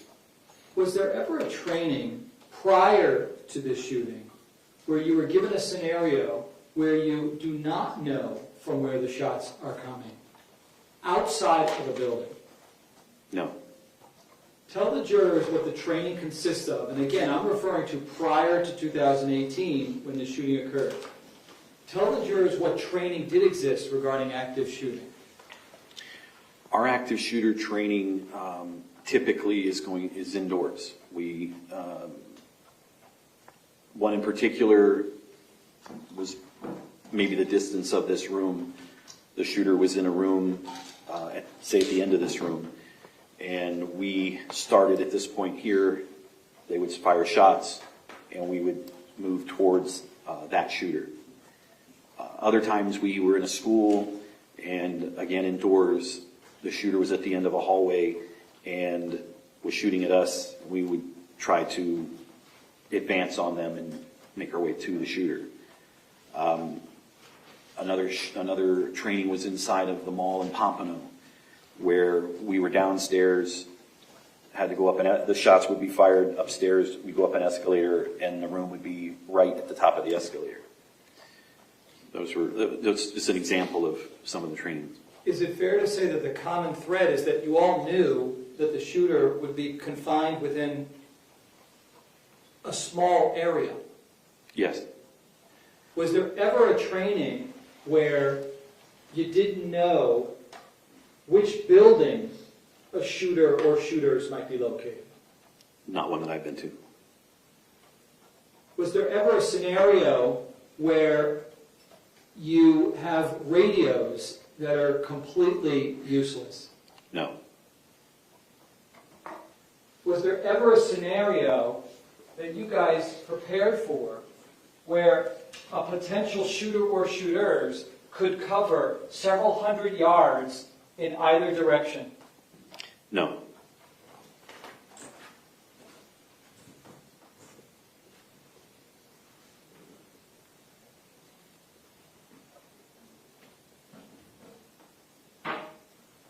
So what do? You know, based upon your training, when you don't know whether to go left, straight, right, was there any training for what to do in that circumstance? We've never trained where we're all coming from different directions. All the officers responding to a scene are coming from different directions. So that was unique to this, live, real-time scenario. The training was never on that large of a scale of that, 40-acre campus or anything that big. It's always something much smaller. And if you think that you might be hit by either sniper fire or other shooters that are running around, was it your training that you don't stay out in the open, but that you take a position of cover? None of the scenarios were ever set up that way. So we wouldn't have been trained to take cover because we knew the shooter was going to be in a room at the other end of the building in the training scenario. Was there ever then anything discussed where if you ever feel like there might be sniper fire or somebody shooting you, was there anything in your training to tell you to take cover so you don't get hit by bullets? The first training that I went to after MSD. Objections to relevance. Yeah, that's his thing. Okay. Go ahead, sir. Ask your next question. Was there anything before the MSD shooting as to what to do if you think that you might get hit with bullets? Did they even need to tell you that, or would common sense just prevail? I don't understand the question, I'm sorry. A scenario where you show up to a scene and you hear bullets and you don't know where they're coming from. Did they ever train you to stand out in the open and not protect yourself? No. Was there training which dictated that you're supposed to find something solid, like a car, a tree, or a concrete wall, and protect yourself? You would be trained that way from day one in the academy. Okay. You said, in response to the prosecutor's question, that you drove Scot Peterson back to the school to pick up his car, correct? I did. And how did that come about? I happened to be at the office. He needed to get his car. Somebody asked me if I'd take him over there. Did you have any discussions? I did. What happened? I spoke to him about some of the things I was hearing from Coral Springs Objection, and Your Honor, the media. hearsay and relevance. Yeah, well, we're overdue for restroom break anyway. So, ladies and gentlemen, we're just going to press pause on the redirect examination. Real quick restroom break. Same admonition as always. Please don't discuss the facts of the case, the evidence, the witnesses, or the testimony amongst yourselves or anyone else. If you leave the notepads in your chairs and step out one moment, I will be right with you. Thank you.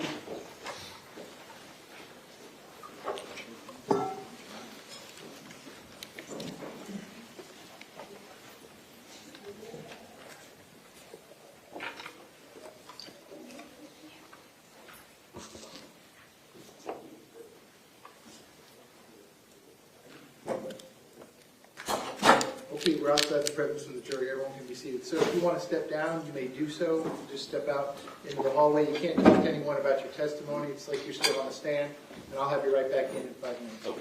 Thank you. Hold on, Mr. Peterson, Mr. Peterson, come on. I just need the witness to walk in.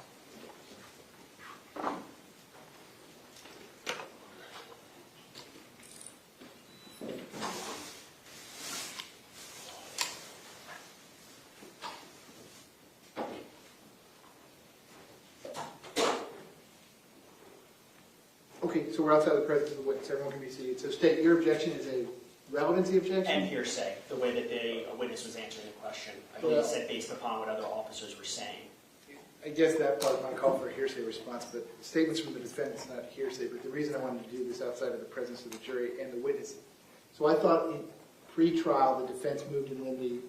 We weren't discussing statements that the defendant gave to whatever source it may be, media or otherwise, after his statement to Detective Curcio. Yesterday, they tried to get into that. You objected based on, or someone objected, and I sustained it. I wouldn't let you talk about some interview with the Washington Post or something to that effect. Correct. So do you want to start now eliciting testimony about statements that Mr. Peterson made to people after this event who is not Detective Curcio? Because once we open that door, No, then all that stuff's coming in. no. Well, that's what you asked him, sir. You asked him for what statements he made. This is 3 days after the event. It's not ever been the subject of any testimony.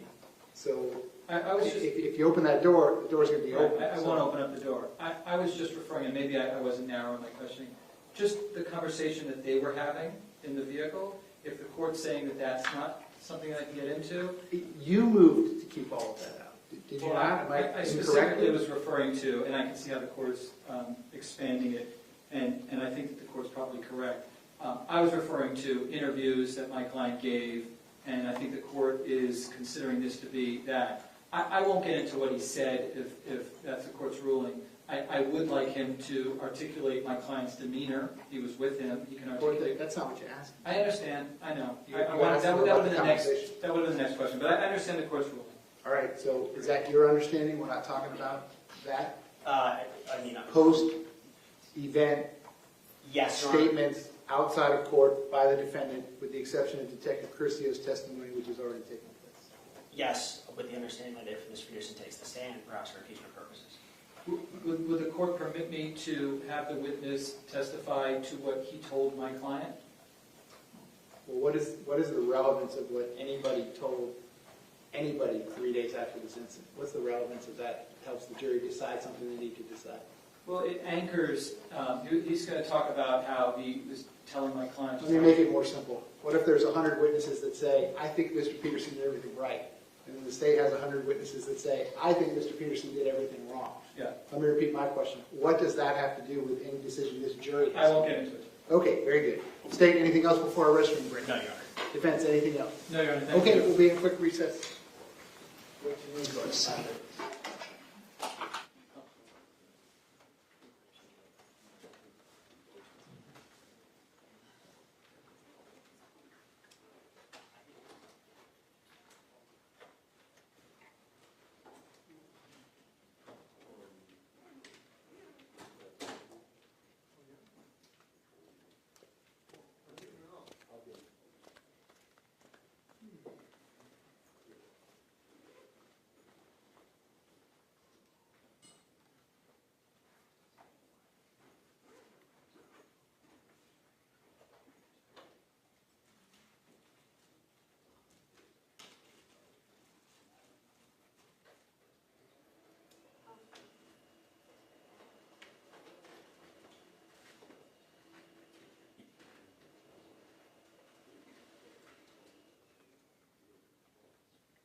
trembling.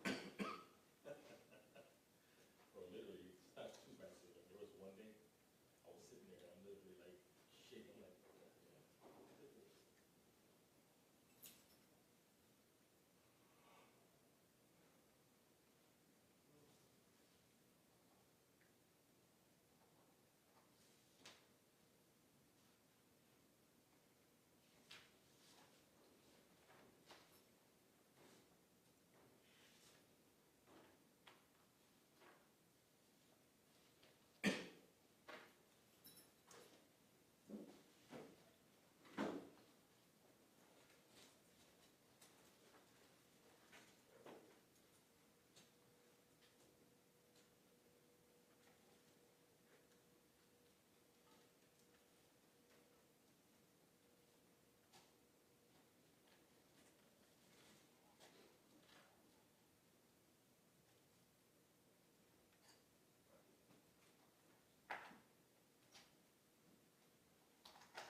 It wasn't gonna come up here anyway.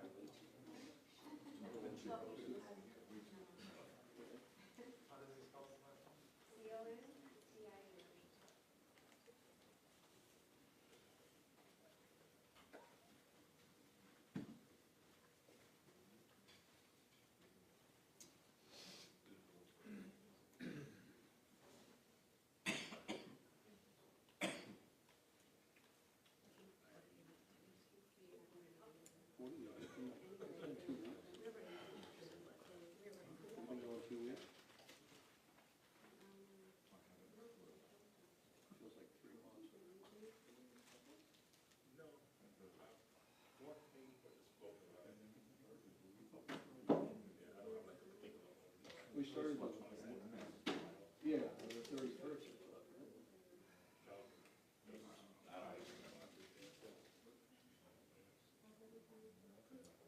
Yeah, I think. 31st was the first jury selection. We had a jury by Monday. We started Wednesday.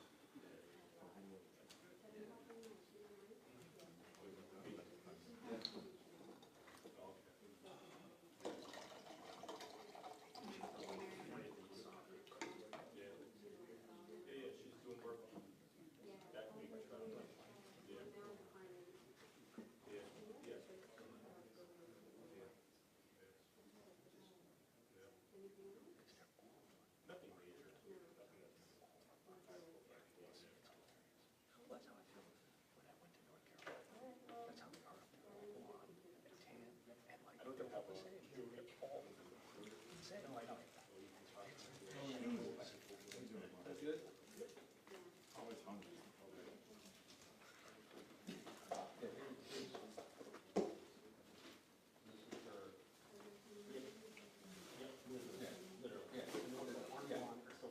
Yeah. There's no right. Yep.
Because you can't just come back up.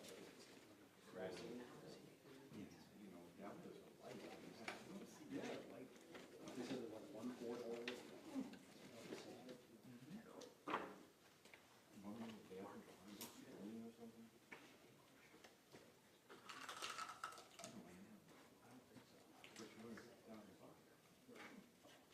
just a statement or something. Yeah, I've actually never spoken. I've been dealing with a mom. I'm still not, the mother's like a broker, she won't let me speak to her. I'm serious. If she doesn't justify consistent with that, it's a risk. I've never spoken to her. You're gonna see a cold direct. And let me show you your statement, oh yeah, you're on Zoom, I can't do that. Oh, can you show us where, no, can't do that. I have no idea how I'm gonna do it. But when somebody says that it sounds like a bomb and it's coming from a gym, you know, that to me is somebody I gotta call a test about. You know? I don't know how to do it.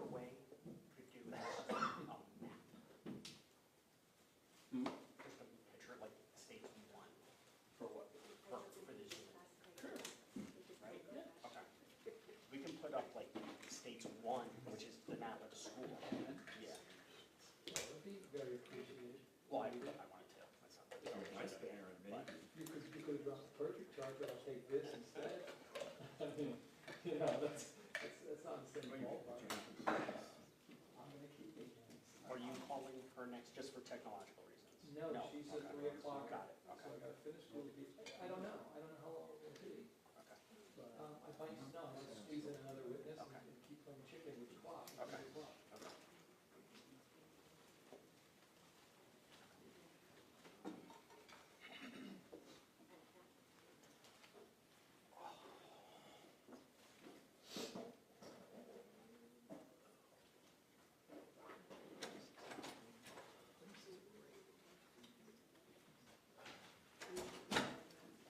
Remain seated, come to order. Court is back in session.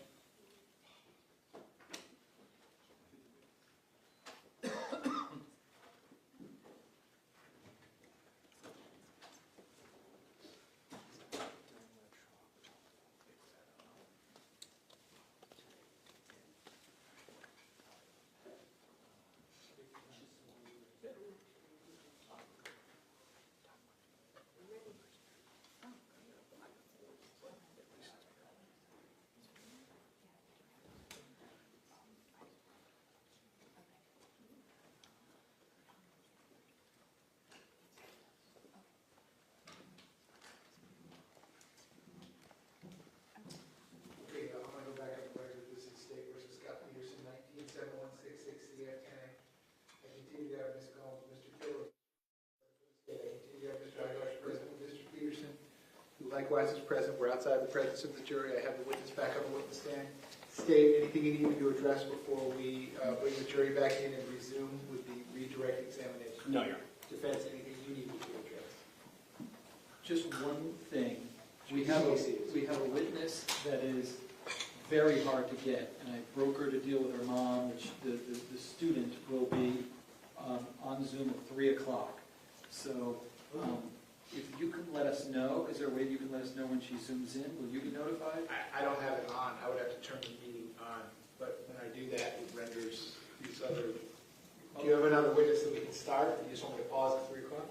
Yes, and we might even get through those, one or two of those witnesses, depending That's on... fine. I just want to let the court know So that. at 3 o'clock, we're going to go to a Zoom witness. Yeah, I can handle that. Thank you. Anything else? No, that's it. Okay, please bring the jury back in.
Jurors entering.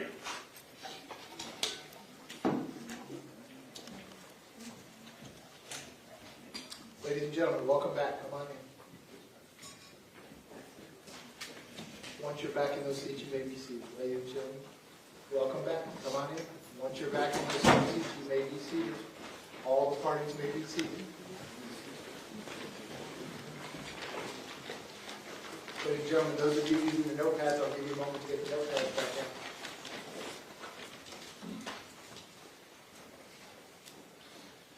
in. Ladies and gentlemen, when we took our restroom break, we were in the middle of the redirect examination of the witness. We're going to pick it up at that point. The witness remains on the witness stand under oath. Mr. Igosh, when you are ready, you may proceed. Thank you, Your Honor. Sergeant, we left off where you were driving Scott back to the school to pick up his vehicle, correct? Yes. Do you remember what his demeanor was like, how he was feeling in that moment, without, again, telling us what he said? What did he look like? How did he feel? Objection of relevance, Your Honor. That's over. Go ahead, sir. You can answer the question. Sad, depressed,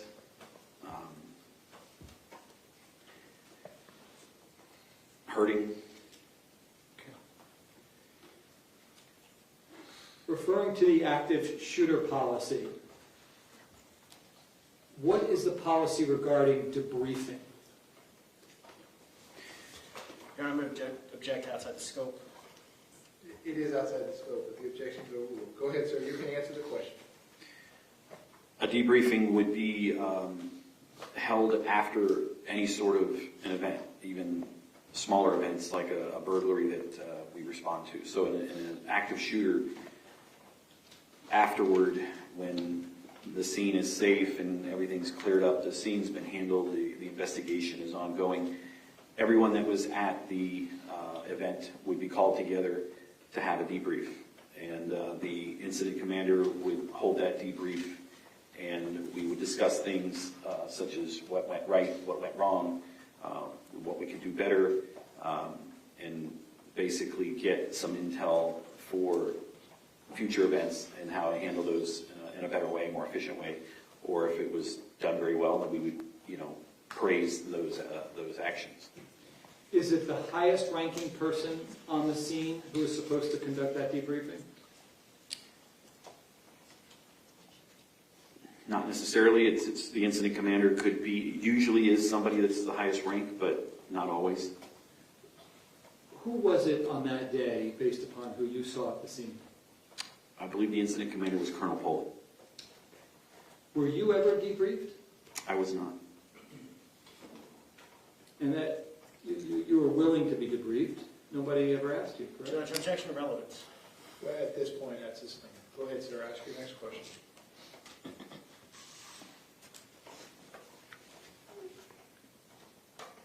When are you trained to keep people away from a scene?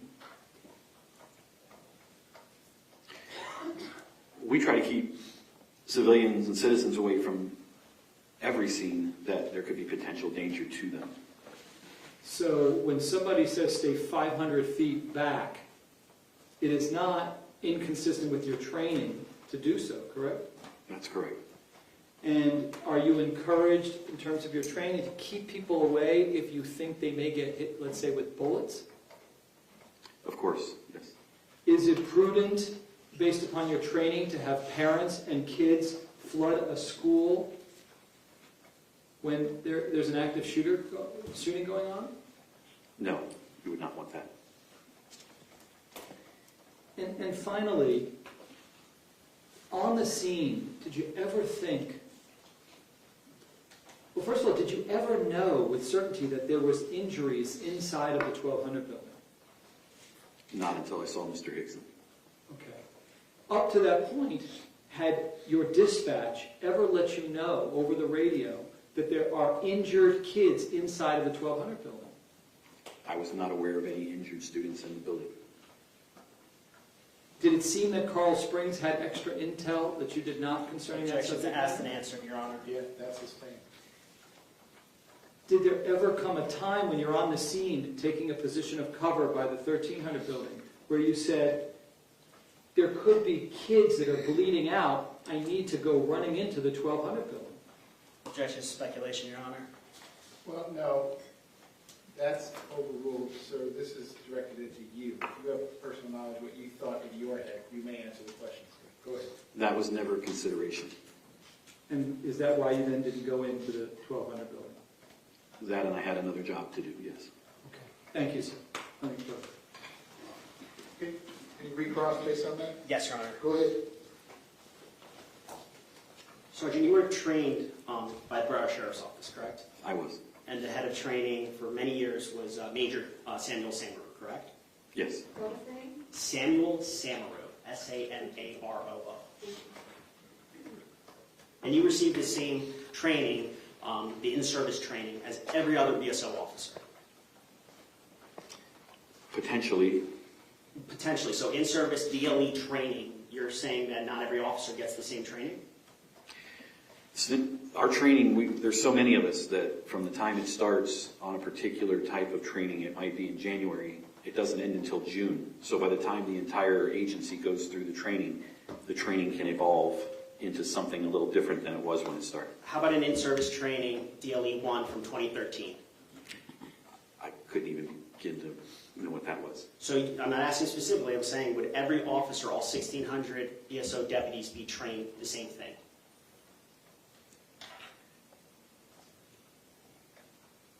The scenarios can change over the 6 months that it gets us all to go through. I'm sorry, continue. So our training isn't the same when it starts as it is in the very end. Generally it is, but the scenarios can change and the training can change. Have you been a training officer before? Have I been it? Yes. I have not. Okay. So you're testifying that the scenarios can change, that the training can change. You've never been in a training unit though, correct? I have not.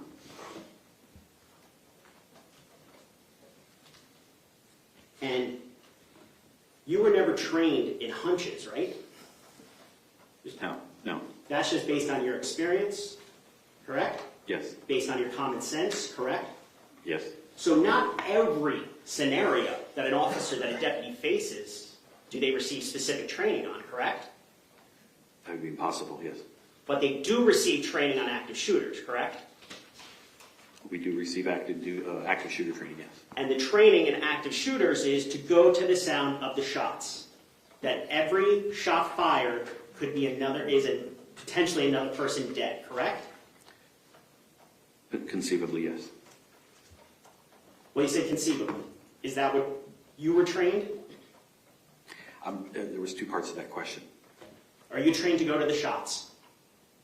That is one of the stimulus that we follow, yes. That's the main stimulus you follow. Yes. Because there's a difference between when shots are being fired and when shots stop being fired, correct? Yes. Okay. Second part of the question. You're also trained that every time a trigger is pulled by an active shooter, someone could potentially be shot dead, correct? Potentially, yes.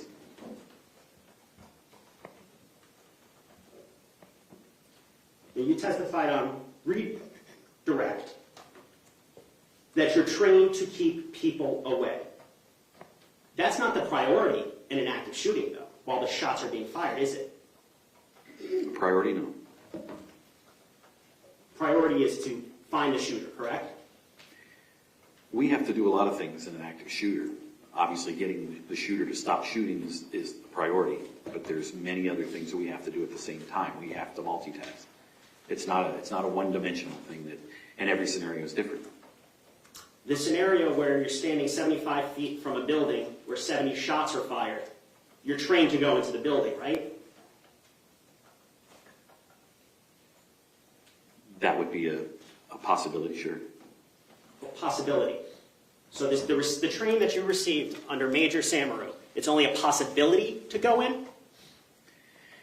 If I can determine that the shots are coming from inside the building, then yes, I would advance towards the building. And you can determine such as ways that you did with the 1300 by looking in windows, correct? That's one way, sure. That's one way. Mm-hmm. To open up the door like you did in the 1200 building, correct? Yes. Because that's gathering intel, correct? Yes, it is. Like when you ask the students running out questions, where's the shooter? That's gathering intel. Things like that could be done, correct? Yes, it is. Moving, correct? Just in general, moving. If there's no stimuli, to try to collect stimuli. If you're not getting any stimulus where you're at, that's an option, yes. So if you're not getting stimulus for, let's just say, 35 minutes, standing in place, you're not going to gather intelligence, right? It all depends on what the scenario is. The scenario being that 70 shots are fired 75 feet from you. Shooting is over. Shooting ends. No more stimuli. Do you stand there for 35 to 40 minutes? As opposed to doing what? Which is what your training says to do, to go collect intelligence. Collecting intelligence can mean a lot of different things. Such as asking kids questions. Yes. Looking in windows. Yes. Moving to the other side of the building. If you think shots are coming from the football field, moving towards the football field, correct? It's a possibility, yes. You said possibility again, but I'm talking about your training. Anything's a possibility. Ninjas could come through that door as a possibility. The training scenarios don't train us for every single scenario, so there's possibilities that there's other avenues to explore and other options for you, such as making sure that there's nobody coming onto the campus, or making sure that there's that the shooter is not approaching you or coming to where the area that you're in. When you got to Holmberg Road, you contemplated jumping over the fence to go to the sounds of the shots, correct? I did. Because your training said what? That we want to find the shooter.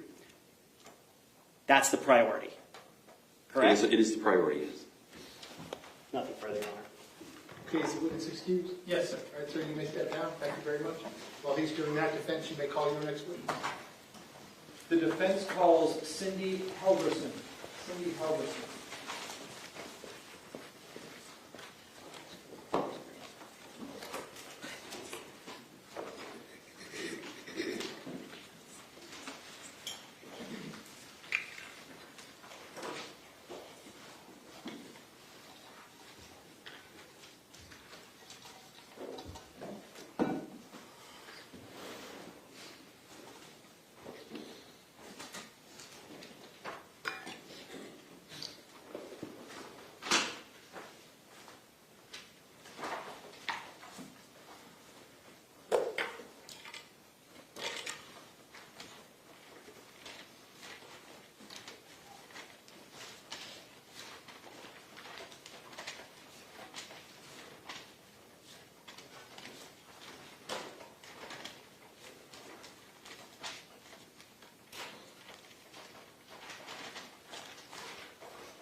And if I got to come all the way up here to the witness stand, please. Once you reach it, before you have a seat, you just stop and look at me. There you go. Swear to tell the truth, whole truth, nothing but the truth. I do. Please be seated.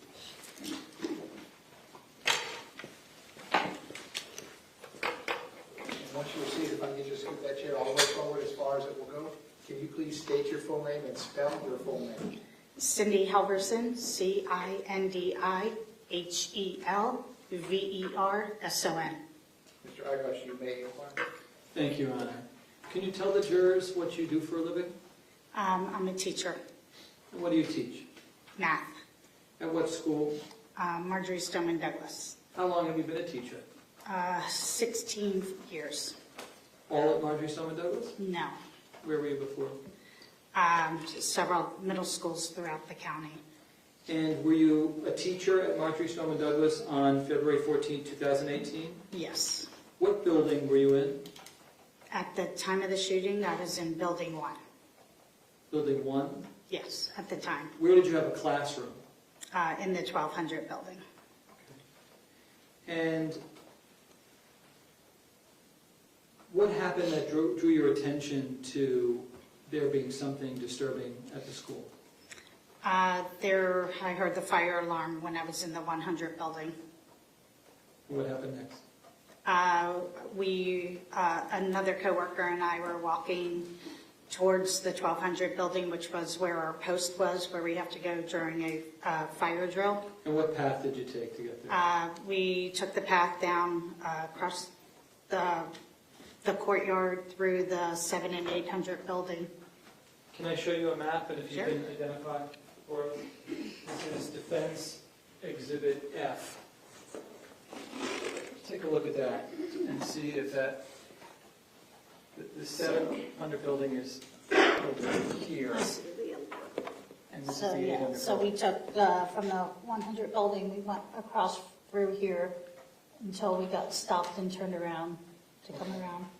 And did you ever see Scot Peterson?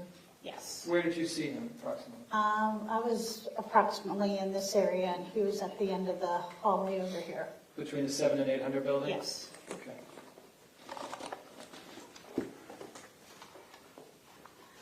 And what was how would you describe the sound level of the fire alarm Very loud. in that particular area? Yes. Okay. And what happens next? We were approached by Mr. Greenleaf, where we were told this wasn't a drill and to turn around and take cover. What happened next? My coworker and I, she fortunately had a key with her. We were able to get into a classroom in the 700 building. Okay. And what happened next? We sat there for a very, very long time waiting for somebody to come in and get us. At that point, we didn't hear any more shots. We heard them when we were in the hallways. Let's talk about that. Where were you when you heard, did you know that there were shots, whatever you heard? Not at first. Okay, what did you think that they were? More like firecrackers or balloons popping. All right. How many noises did you hear? Many. It was a barrage of them. And did you know where they were coming from? I knew the vicinity, but I didn't know the exact location. Okay, so first, if you can just identify how close you got to my client when you heard those loud noises. So you had identified already where he was. If you could put your Yes. finger on that and then show us just generally where you were. I was within this vicinity over here when he was more at the end of this building here. Okay, how close to him were you when you heard those shots? I would say 25 feet. Okay. Were you able to see what he was doing at the end of the hallway? I only saw him from the back. I could tell he was either like this, talking on a radio, or I couldn't tell what he was doing Okay. because I only saw him from the back. And just for the record, when you say like this, you had gestured something, you tilted your head, correct? Yes, he was either on his radio or he had his gun pulled. I couldn't really tell what he was doing because I only saw him from the back. Okay. And first of all, did you feel like those shots that you heard were from inside a particular building or outside or both? I couldn't tell if they were inside or outside at that point. And did you have a general idea of where you thought they may be coming from in that moment? I knew they were coming from in front of me, but I knew they weren't coming from behind me. I just knew that they were in the forward direction. Other than that, could you narrow it down to any particular specific location, or it was just anywhere? Somewhere in the vicinity in front of me. Okay. So how far to the right could that have been? Objection, speculation. It could have been if it was to the Hold right. on, hold on. What's the legal objection? Speculation. Or could it have been? Well, no, that's overruled. Ma'am, I don't want you to guess with your personal knowledge. You can go ahead and answer the question. Right. And we're talking about what you thought at the Hold time. on, sir. Mr. Irish, please, the rule of the objection. The question is pending, sir. Okay, go ahead and let the witness answer your question. No, sir. You keep giving the witnesses the answers, all right? And I've already spoken to you about that. So ask your question, and answer the question mark, and then the witness may respond. Go ahead, ma'am. You may answer the question. I knew it was coming from somewhere in the vicinity in front of me. That's all I knew. Okay. Did you know whether it was coming from the right? No, Did you know whether it was coming from the left? no, Did you believe that the shots were contained in any particular location? I did not know that. And then, did you hear any additional shots before you went into the classroom? I believe so, I don't remember. And did those shots sound any different than the first ones? No, Did you have any different perspective on where those additional shots might have been coming from? no, because I was in a different location at that time. Describe that hallway area. Are you familiar with it? Yes. Describe that to the jurors. It's a covered area, but it's open on the south side and it's open on the north side of the hallway area. And had you ever experienced any echo in that area? Just from people talking, yeah. You can hear echoes and stuff in that area. Okay. And did there ever come a time when you were there on the scene that you ever thought that shots were coming from inside the 1200 building? From the sound, no. Okay. Thank you. Nothing. You're welcome. All right, based on that cross-examination, Thank you. Good afternoon, Ms. Halverson. How are you doing? Fabulous. Fabulous. Good. Glad to hear that.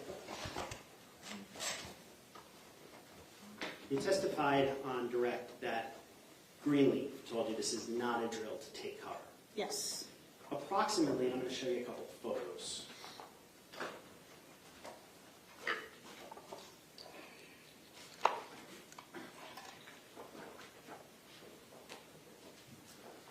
I'm showing you what's already in evidence that states composite 17. A little bit. Do you recognize this area? Yes. Yes. Okay. You can actually use the annotator. That means you can actually draw on the screen. Okay. So I'm going to ask you a couple questions in terms of where you were. The hallway that you're talking about, that you were walking down, can you just draw a line with your finger where that hallway is? Yeah, this is kind of weird. I believe it's in this area. Now with the X, could you show approximately where Mr. Peterson was? Was he under the covered hallway when you saw him, or was he outside the covered hallway? I do not recall. Now the echoes that Ms. Eierbush asked you about, do those echoes occur primarily in the hallway or outside the hallway?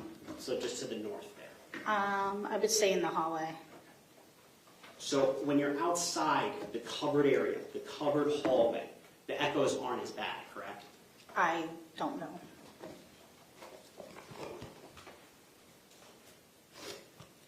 Now, about the fire alarm. The fire alarm was on for about approximately a minute. Is that correct? Yes. Never came on again, correct? Not that I recall. And you stated the fire alarm was very loud. Was it very loud inside of the actual classrooms or inside the buildings? Inside the classrooms, they are very loud. How about outside in the hallways? They are loud depending upon where you are. If there's an alarm outside of there, yes. In certain parts of the hallways, could you and I be having this conversation at this volume? Would you be able to hear me? I think so. If you're inside, though, you wouldn't be able to hear me, would you, at this volume? I would be able to hear you. You would, okay. I just don't know how clearly. Understood. Now, how close, using this map, I'm going to change the color to blue. How close approximately would you say you got to Mr. Peterson when you were walking down that hallway? You want me to draw on there? Yeah, please. I was approximately right around this area. Okay. And you testified that you only saw Mr. Peterson from the back. Yes, You didn't see what he was doing in the front. no, So you made this gesture as if a radio, and you pointed something out. Did you right. see? I don't know what he was doing from the front. Okay, so when you did that, it's just, he might have been doing it. Correct. And you testified that the sounds of the shots were coming from in front of you, correct? Correct. Not to the left, correct? I don't know that for sure. I knew it was in the vicinity in front of me. It could have been the left, it could have been the right, but I knew it was forward, And what building was in front of you? from the where you- 1200.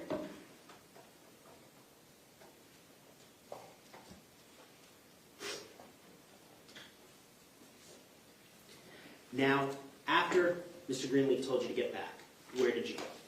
I went into the first room, and I'm marking on here. Yes, please. The first room in the 700 building. On the south side of the building. Yes, I believe it's 702. And who were you in there with? Brandy Hermosillo. Just the two of you? Yes. Now, you said that you were in the 100 building, so administration, Yes. when this all began, correct? Yes. Why were you in the 100 building? I was on planning, so I had some paperwork that I needed to turn into the office Where is your regular classroom? in the 1200. In the 1200 building. On what floor? Second, Which classroom? 1, 2, 3, 4. Do you know if shots were ever fired Yes. in that classroom? Yes. Now, at that time, because you were in planning, no students were in that classroom, luckily, correct? Thank goodness, yes. And obviously, you weren't in the building either. Correct.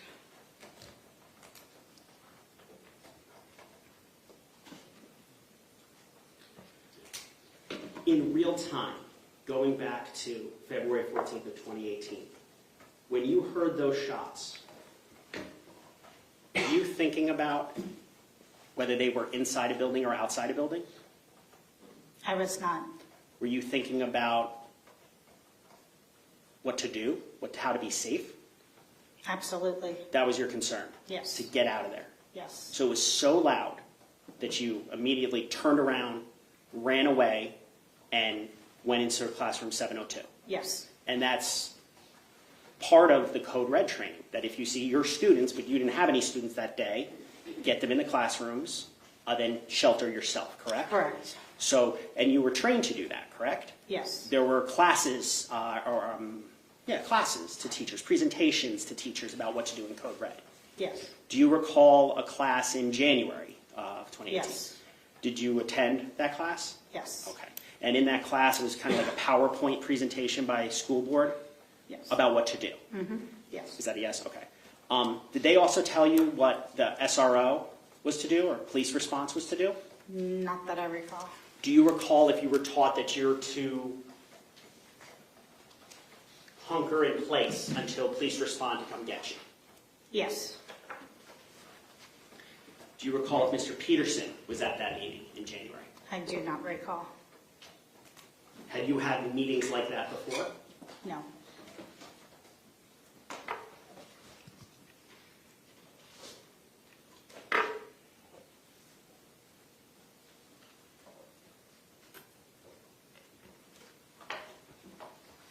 Now, did you have a radio with you that day? Yes, the other person had a radio with her, so we had it on very low. So Mr. Hermosillo had a radio? Yes.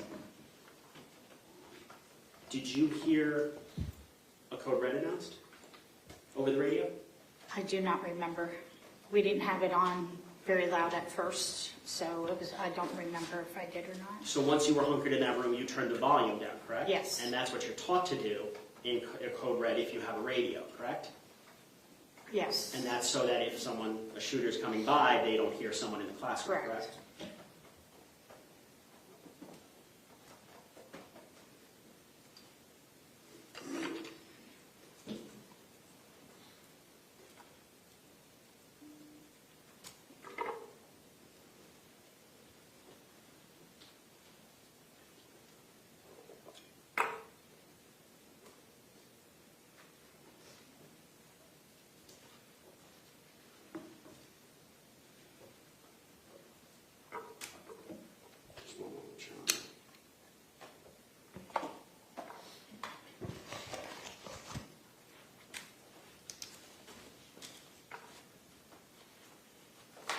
When you were inside 702, did you hear additional shots? I don't believe once I was in that I heard additional shots inside the room.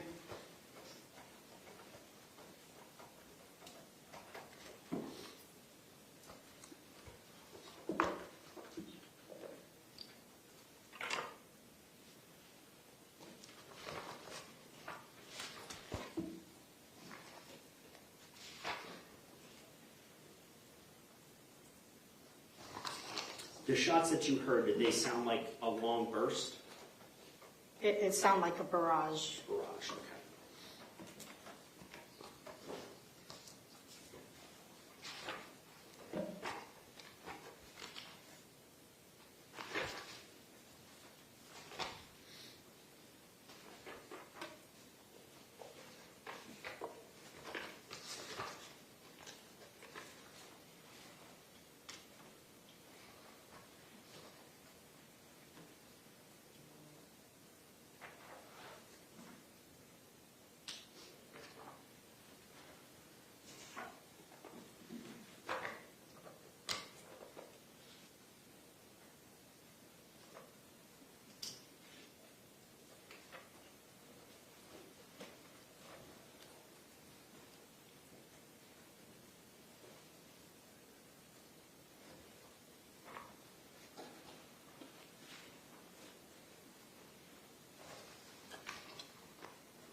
Over the school radio, although the volume was turned down, did you hear any communications about the 1200 building?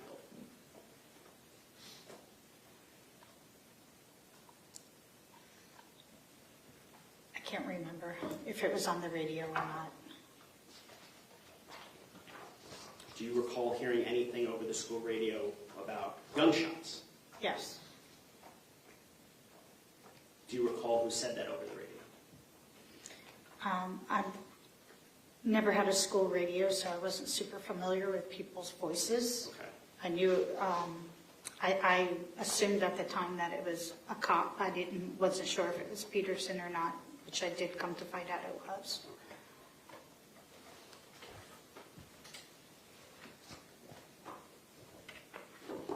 I have nothing further on it. Okay, based on that, everybody's correct.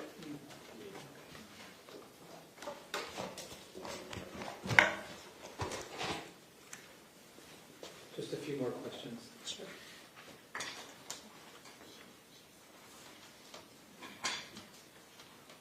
I don't know exactly where this was, but let me just ask you. Also in front of you was the senior lot, correct?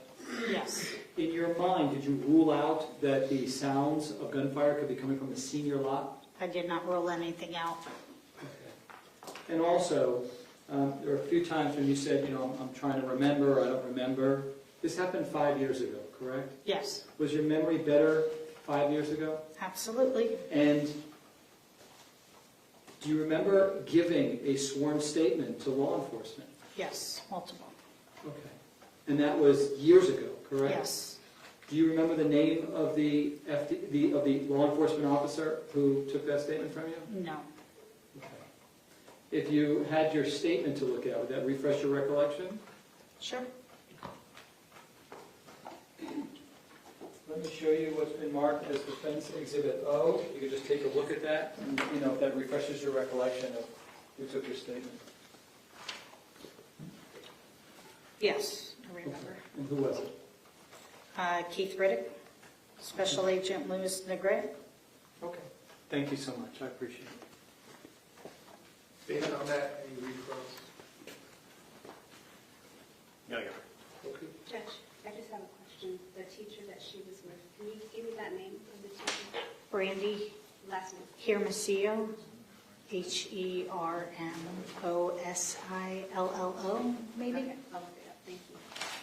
Mr. Aguirre, the witness is excused. Yes, thank you, Judge. Thank you. Step down. Thank you very much. Ladies and gentlemen, while she's doing that, the next witness is going to be on the technology.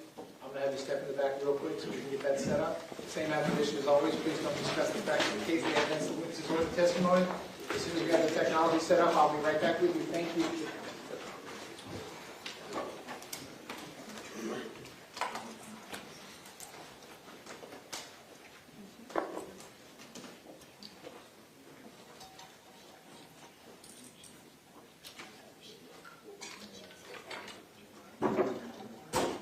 Okay, we're outside the presence of the jury. Everyone can be seated.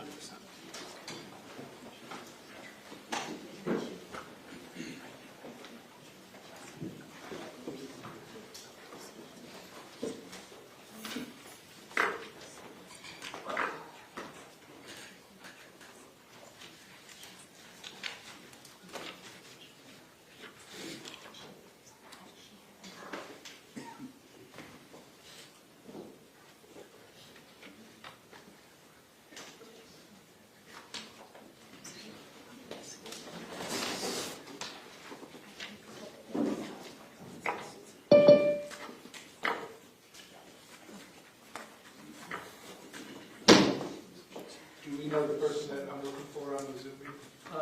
It's Dylan Redshaw. You see them? Okay.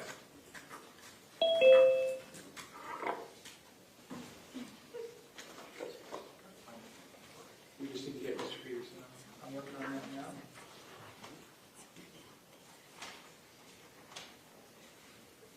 Yeah, if you'll just bear with me a minute, I'll be right with you. Okay?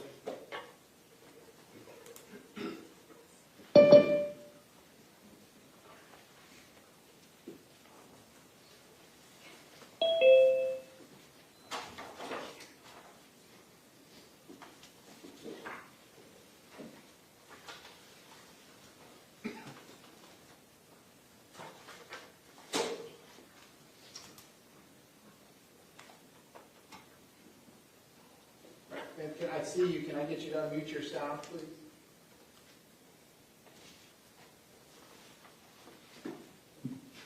Yes. Can you hear me? Yep, perfect. So we're outside. We're going to do it. Wait, say that again? First.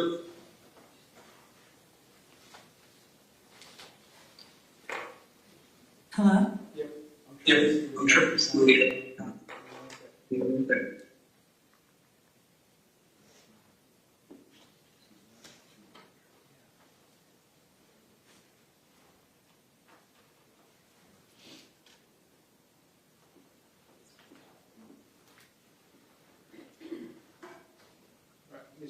Ms. Redshaw. Hi. Maybe mute yourself. Mute my sound? Yes. Maybe I'll mute the meeting. Can you hear me now? Yes, No. I'm just going to turn the volumes down.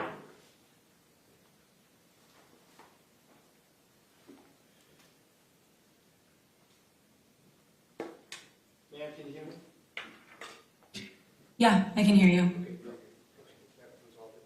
All right, so we're going to do this outside of the presence of the jury, and then I'm going to bring the jury back in, and I'm going to do this again in front of the jury, and then the lawyers are going to ask you some questions, okay? Yeah. Wait, without the jury in, I'm going to tell the story twice, or no? I'm just going to put you under oath here and make sure everyone can see you and hear you. Okay? Raise your right hand. Swear to tell the truth, whole truth, nothing but the truth? Yes. Yeah. You can put your hand down. Can you please state your full name and spell your full name? Dylan Redshaw. DYLANREDSHAW. Mr. Peterson, can you see and hear the witness? I can. All right, and Ms. Redshaw, can you see and hear Mr. Peterson? I can't see anyone. You can't see anyone. No, my camera is like viewed at like this like desk, but no one's standing there. That's like all I see is like the desk with a computer, but no one's standing there. You don't see, you don't have another person on your frame? Oh, I see, yes, I see Mark. Okay, so you can... No. Can you see the gentleman with the blue jacket and the dark striped tie? Yep. Mr. Peterson, you can see and hear the witness? I can, Your Honor. Did you hear him answer my question? I did very quietly, but I can see him, yeah. No, I need to make sure you can hear him, man. Hold on. Maybe if you said it a little louder, I could hear enough, yeah. As loud as you can, sir. Can you see and hear the witness? I can, Your Honor. That was cool. Yeah, I could hear. Thank you. Okay, state, ready to proceed? Yes, sir. Defense, ready to proceed? Yes, sir. Okay, please bring the jury back in.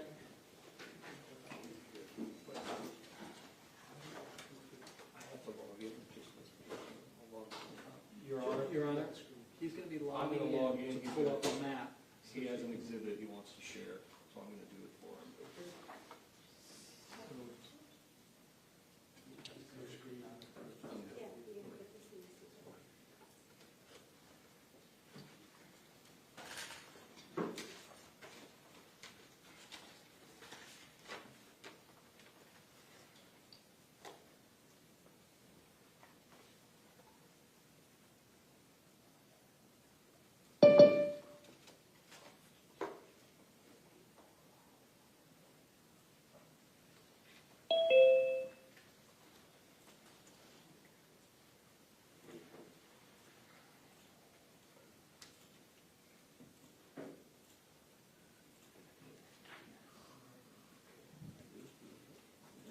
Right here. Want this? Which map? Oh, I don't have yours.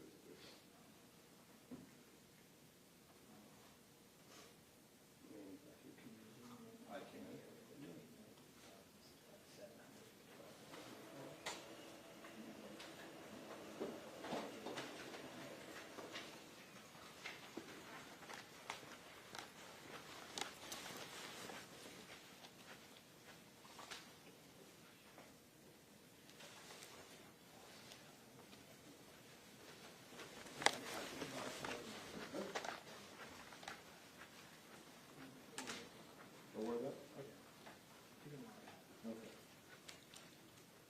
Your Honor, he doesn't want to do it, so then just log They out. don't have our exhibit, they have photos.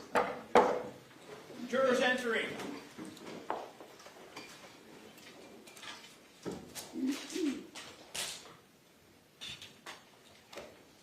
Ladies and gentlemen, welcome back. Come on in.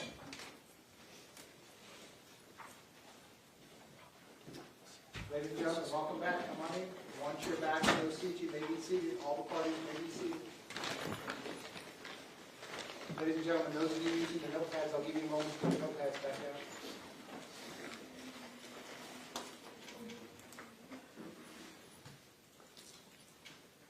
All right, ladies and gentlemen, when we took our quick break to set up the technology, we were in the middle of the defense presentation. We're going to resume at that point. Defense, when you are ready, you may call your next witness. Thank you, Your Honor. The defense calls Dylan Redshaw. Dylan Redshaw.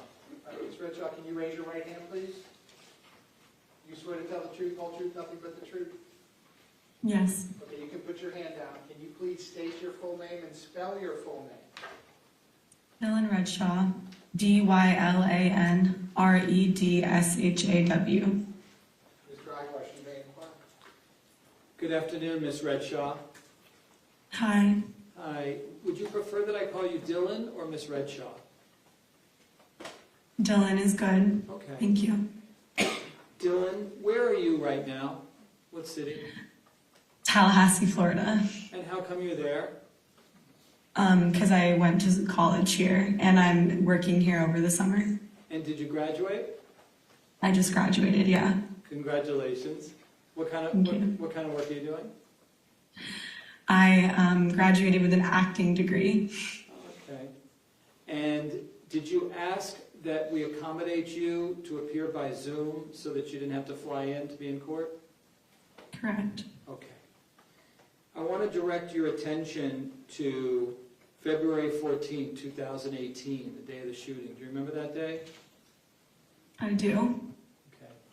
Tell us what you were doing prior to the fire alarm, the second fire alarm, the one in the afternoon. What were you doing?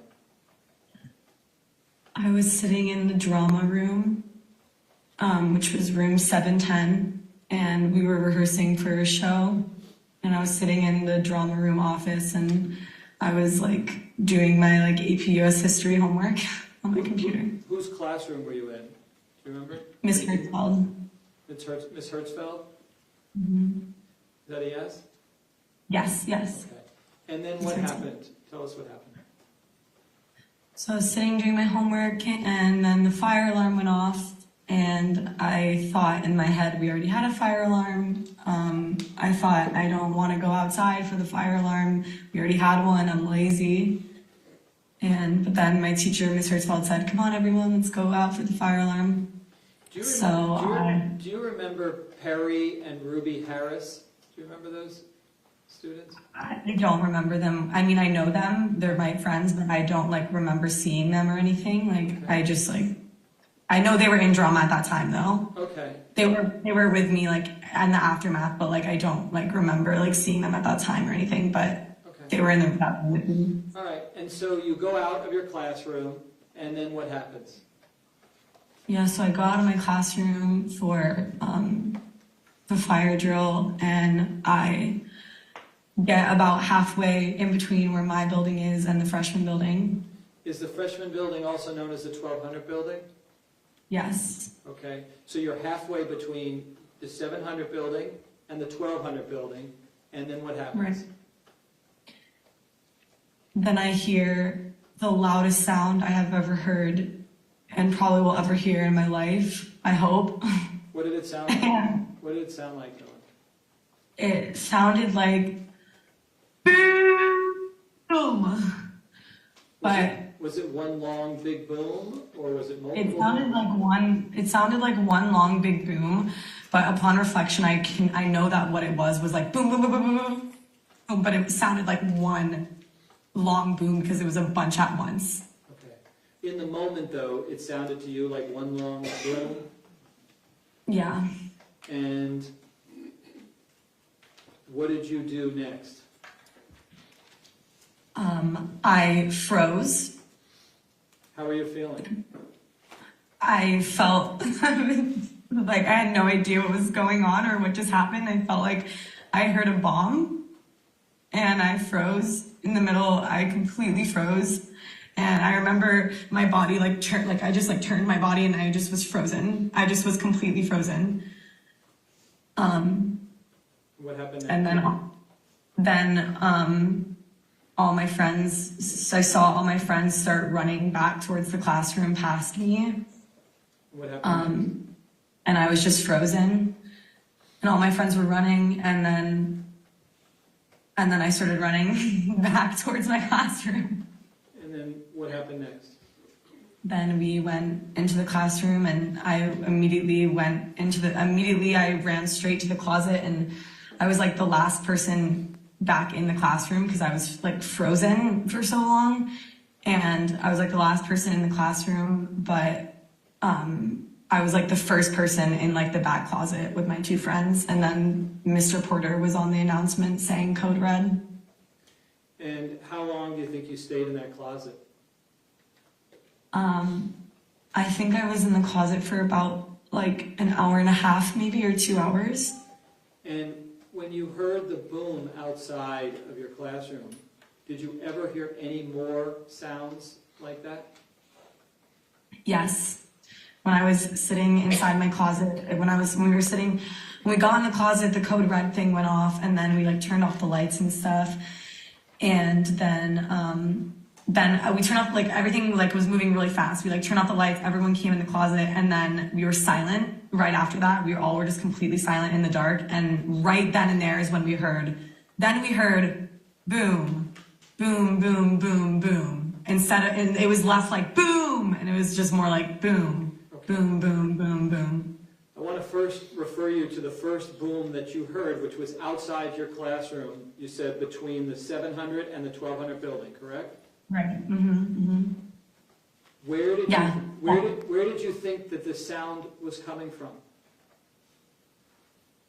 I don't know. I thought it was coming from everywhere around me. It sounded like it was under me, above me, all around me.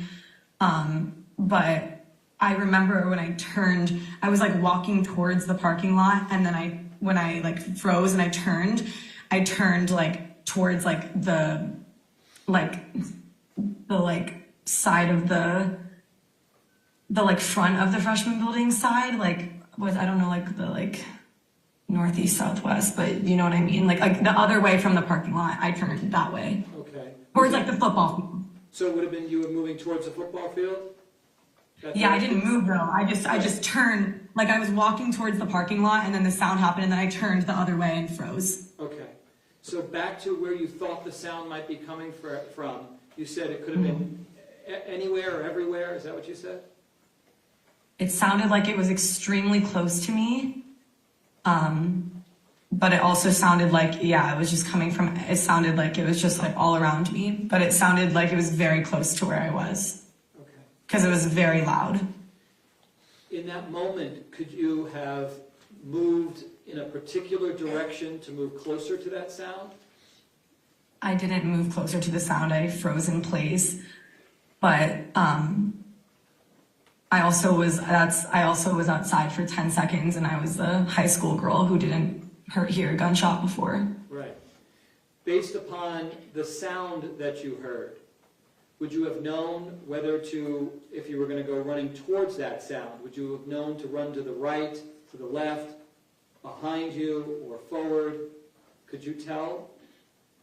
I don't think so because I was in a state of shock and dissociation and I did not understand what was happening in the moment at all. Okay. At all. I understand. And even when I went back to my classroom, I still did not understand what was happening. I could not comprehend that it was a shooting happening. I understand. One final Yeah. question. Did you ever meet with any law enforcement officers to tell this, what you just told us prior to today? Yeah, is this Keith Riddick? I guess his name is Keith Riddick. I did meet one. That's who you met with? Yeah, Okay, thank you. yeah. Okay, cross-examination, go ahead.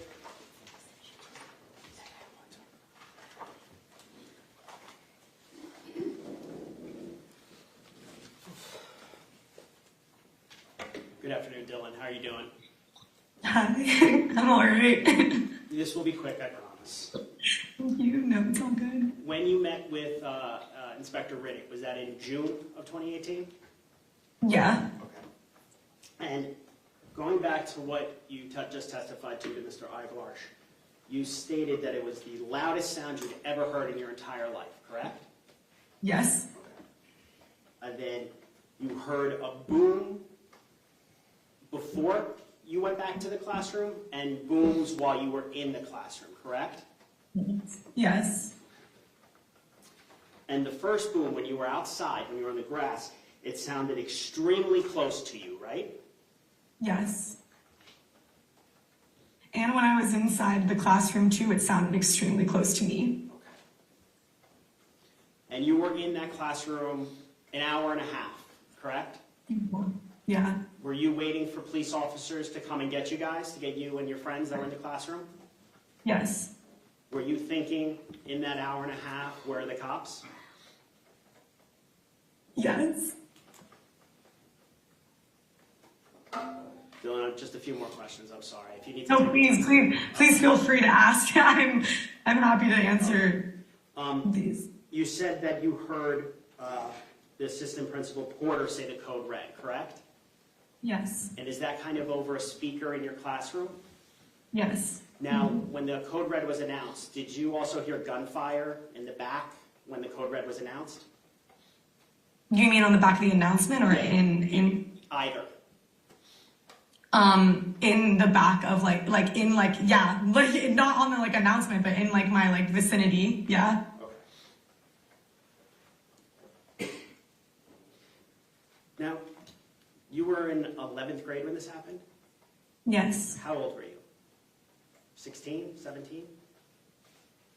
I believe 17. And you had never heard gunshots before in your life? No. Of course not. When you heard the loud boom and you froze, were you thinking about where did that come from, or were you thinking about getting back to safety? I was not thinking where did that come from. Thank you for asking that. I was thinking, I have no idea what I was thinking. I was thinking my mind went blank and I was thinking I'm terrified. Yeah. I was thinking I have no idea what that, I thought like a building blew up and I thought I was unsafe. Yeah. You felt unsafe and you ran back away from the 1200 building to safety. Yes, and I also saw that my friends, like, I remember just being in a state of like dissociation, but when my friends were like running back past me, I could see the horror on their faces. Like I remember my friend Alex like turned to me and his face looked so horrified, and I knew something really bad had happened, but I could not understand what it was. Is that Alex Wind? Yes.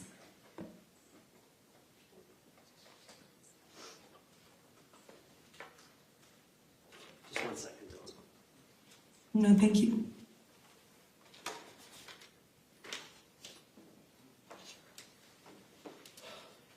Dylan, when you heard, yeah, I guess it would be in the classroom, the booms, can you just recreate what it sounded like? Not the volume, but just how rapid the boom sounded.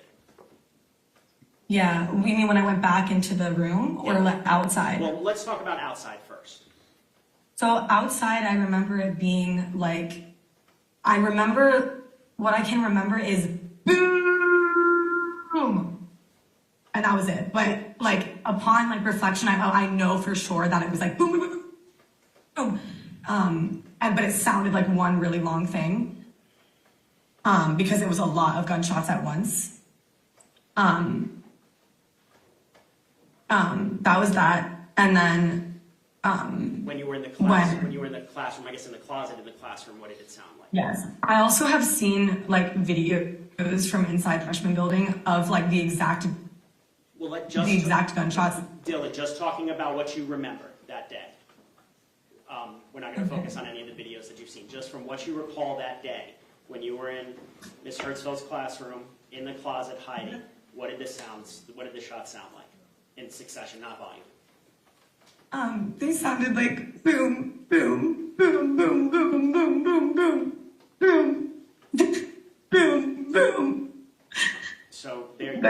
Like probably a lot too. Like it wasn't like 4. It was like 30. Like, you know. I'm sorry, for the record, did you say 30?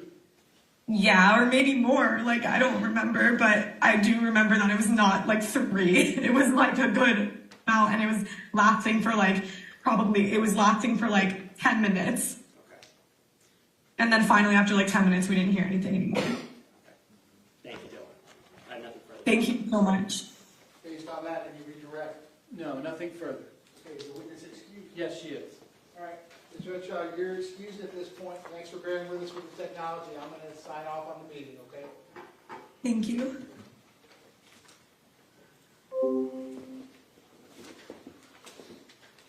Okay, defense, you may call your next one. Thank you, Your Honor. The defense calls Angela Mize. Angela Mize.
If I can have you come all the way up here to the witness stand, please. Once you reach it, before you have a seat, you just stop and look at me. Raise your right hand. You swear to tell the truth, whole truth, nothing but the truth. Yes, sir. Please be seated. Once you are seated, if I can get you to scoot that chair all the way forward as far as it will go, can you please state your full name and spell your full name? Angela Mize, Angela Mize. Mr. Igosh, you may inquire. Good afternoon, Ms. Mize. What do you do for a living? Can you tell the jurors? I'm the Director of Regional Communications for the Broward Sheriff's Office. And what does that mean? I oversee operations for 911, law enforcement, and fire dispatch services. And how long have you been doing that? I've been with the Sheriff's Office 30 years, in communications for 28 of those years. I've been a director since 2019. What is the purpose of the Broward County Regional, it's called the Communications System, correct? That is correct. Regional communication system, the intent behind it is to consolidate and to share the platforms that are critical to 911 and dispatch services, specifically the computers, the radio, and the telephone system. Did all the agencies participate in the 911 system back on February 14, 2018? No. Which agencies did not participate? Coral Springs and Plantation. So let's talk about Coral Springs, for example. What did that mean because they weren't participating with 911? What did that mean? They were disparate from the Sheriff's Office system and services, which meant that they would have been on a completely independent computer system, radio system, and telephone system. Do you know why they didn't participate? There's a number of reasons, but essentially they just wanted to maintain independence and have their own ability to control their systems. And so if a 911 call was made from a cellular phone on February 14, 2018, where would that 911 call go? In the city of Parkland. That's correct. The 911 for a cellular phone would have been delivered to Coral Springs. Would BSO be notified of the contents of those calls? Not automatically, no. How, if they wanted to share that information, how would they have done that? Coral Springs would have had to have transferred the caller to us. Is there any other way other than transfer? Well, let's talk about transferring. Tell the jurors what transferring calls over to BSO would mean. Well, essentially, if anybody ever dialed 911, it's not something that you potentially see commonly, where essentially you're reaching a 911 operator, but what you need cannot be serviced by the operator you're reaching. So what happens is that phone call now needs to be transferred to an operator that can provide the services, be that law enforcement or fire rescue or both, in order to assist you. And so on February 14, 2018, if a call came in, let's say from a landline, who would get that call in Parkland? Parkland landline 911 calls go to BSO. Okay. But every cellular call that, for example, would be made by students on campus, that would go where? Coral Springs. And we talked about transferring. Are you aware of Coral Springs ever transferring any of the calls that they received to BSO during the shooting? We received, if I recall correctly, 2 to 3 calls that were connected to us from Coral Springs. However, we did not communicate with the callers. Coral Springs transferred over to us, but then verbally advised what information they had obtained themselves. So we never had direct one-on-one interrogation with those callers that Coral Springs received. Do you recall what information Coral Springs would have relayed to BSO dispatch during the shooting? They gave us preliminary information based upon the first couple of moments of the incident occurring, so it was very preliminary. I don't recall specifically what exactly they had informed us.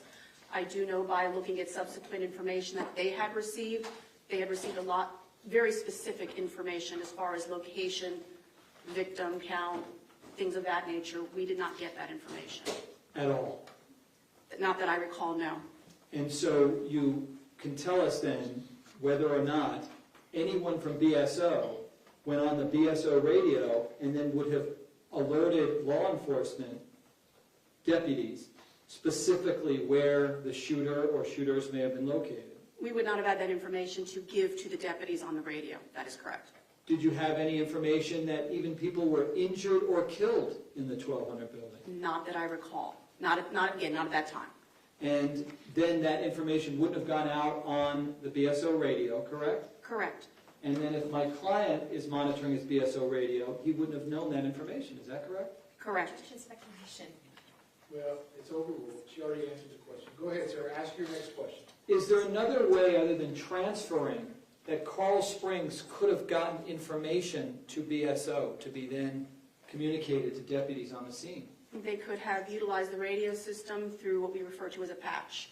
Explain for the jurors about that.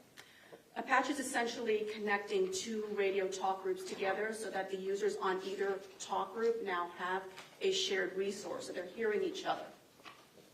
And was that ever done during the shooting? Not that I recall on the law enforcement side, no. Do you know how it is initiated? In other words, who tells the person to do a patch? It could be done by the field requesting it. It could be done by the communications center initiating it based upon the circumstances. But the key to a patch is having the ability to do that. And do you believe that not having a patch in any way affected the BSO deputies on the scene? Objection to speculation, calls for opinion. That's the thing. Do you have any information concerning whether the radios, the BSO radios, were functioning properly during the shooting? They were functioning. However, the radios have capacity. So what had happened was the radio system met its capacity.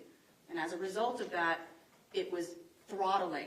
And what that would mean is the end user would experience what we refer to as bonking. It is literally just that kind of a noise. It's a busy signal, similar to on a landline phone. If you dial a phone number and that caller is on the other line, you may hear a busy signal. Same concept. That's what the radio system was doing. How long had this radio system been in use at the time of the shooting? Again, that's a Broward County question. My understanding, approximately 25 to 30 years, that system would have been up and running at the time of the shooting. Did you believe the system was capable of handling the volume of calls that were being made during the shooting? Objection, Your Honor, calls for speculation and opinion. Yeah, that's his thing. To patch a radio system like Coral Springs to BSO, how long would that process take? Seconds. Hitting a couple buttons? Essentially, yes. It's two icons. You're essentially clicking two icons together to establish a patch. I have nothing further. Thank you. Cross-examination, Lloyd? Thank you, Your Honor. Ms. Mize, on direct, you were asked about the radios, and you said functioning but at capacity. Is that like a bandwidth issue? Sure, essentially. Okay, Yes. so before every officer in Broward County, or BSO officer in Broward County arrives at a scene, the radios are functioning. Yes. Do you know specifically when the radios started throttling? Time-wise, I do not know off the top of my head. But based upon your experience, it would be when a large group of backup arrives. When a large group of utilizing or users is keying up, not necessarily arriving, but when they're keying up. And until the radios meet this capacity, they're functioning. Yes.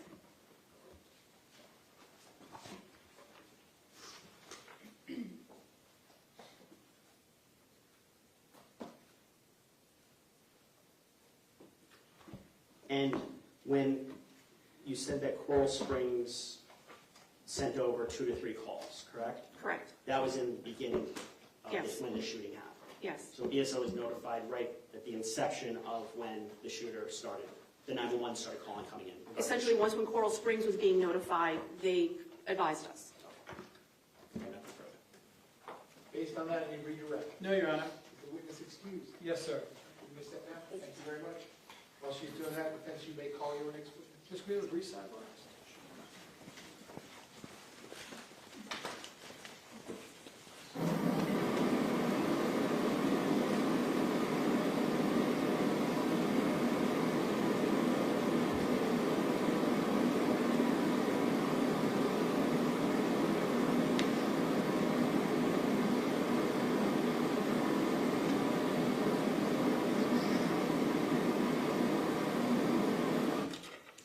Okay, ladies and gentlemen, real quick restroom break. Same admonition as always, please don't discuss the facts of the case, the evidence, the witnesses, or the testimony amongst yourselves or anyone else till we extend the case. If you leave no back to the the chairs and step in the back for me for a quick break. I will be right back with you. Thank you.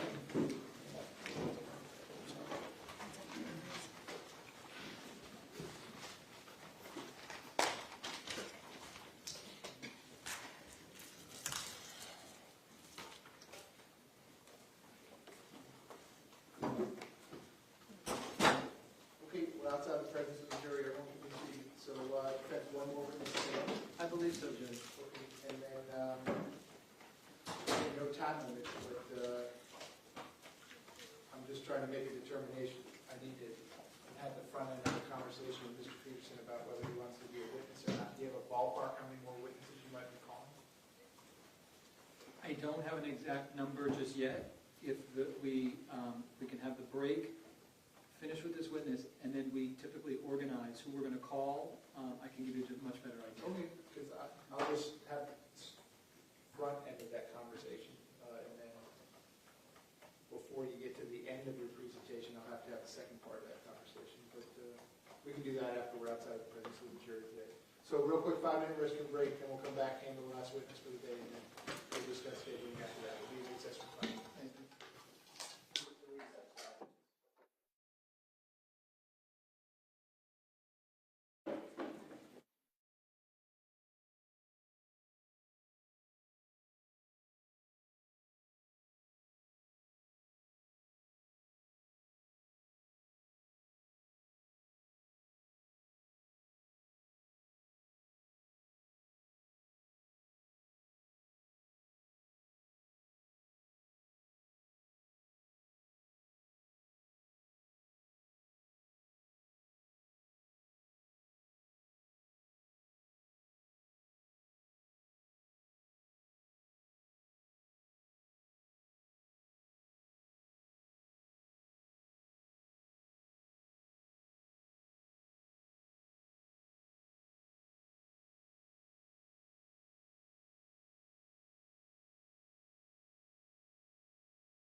today, yes. Okay, please bring the jury back.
Jurors entering.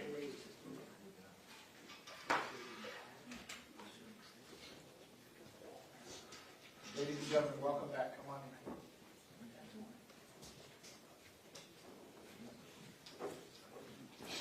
Ladies and gentlemen, welcome back. Come on in. Once you're back in the seats, you may be seated.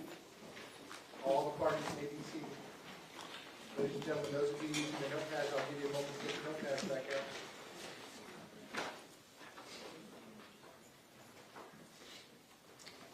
All right, ladies and gentlemen, when we took our restroom break, we were in the middle of the defense presentation. We're going to resume at that point. Defense, when you are ready, you may call your next witness. Thank you, Your Honor. The defense calls Sandra Rennie.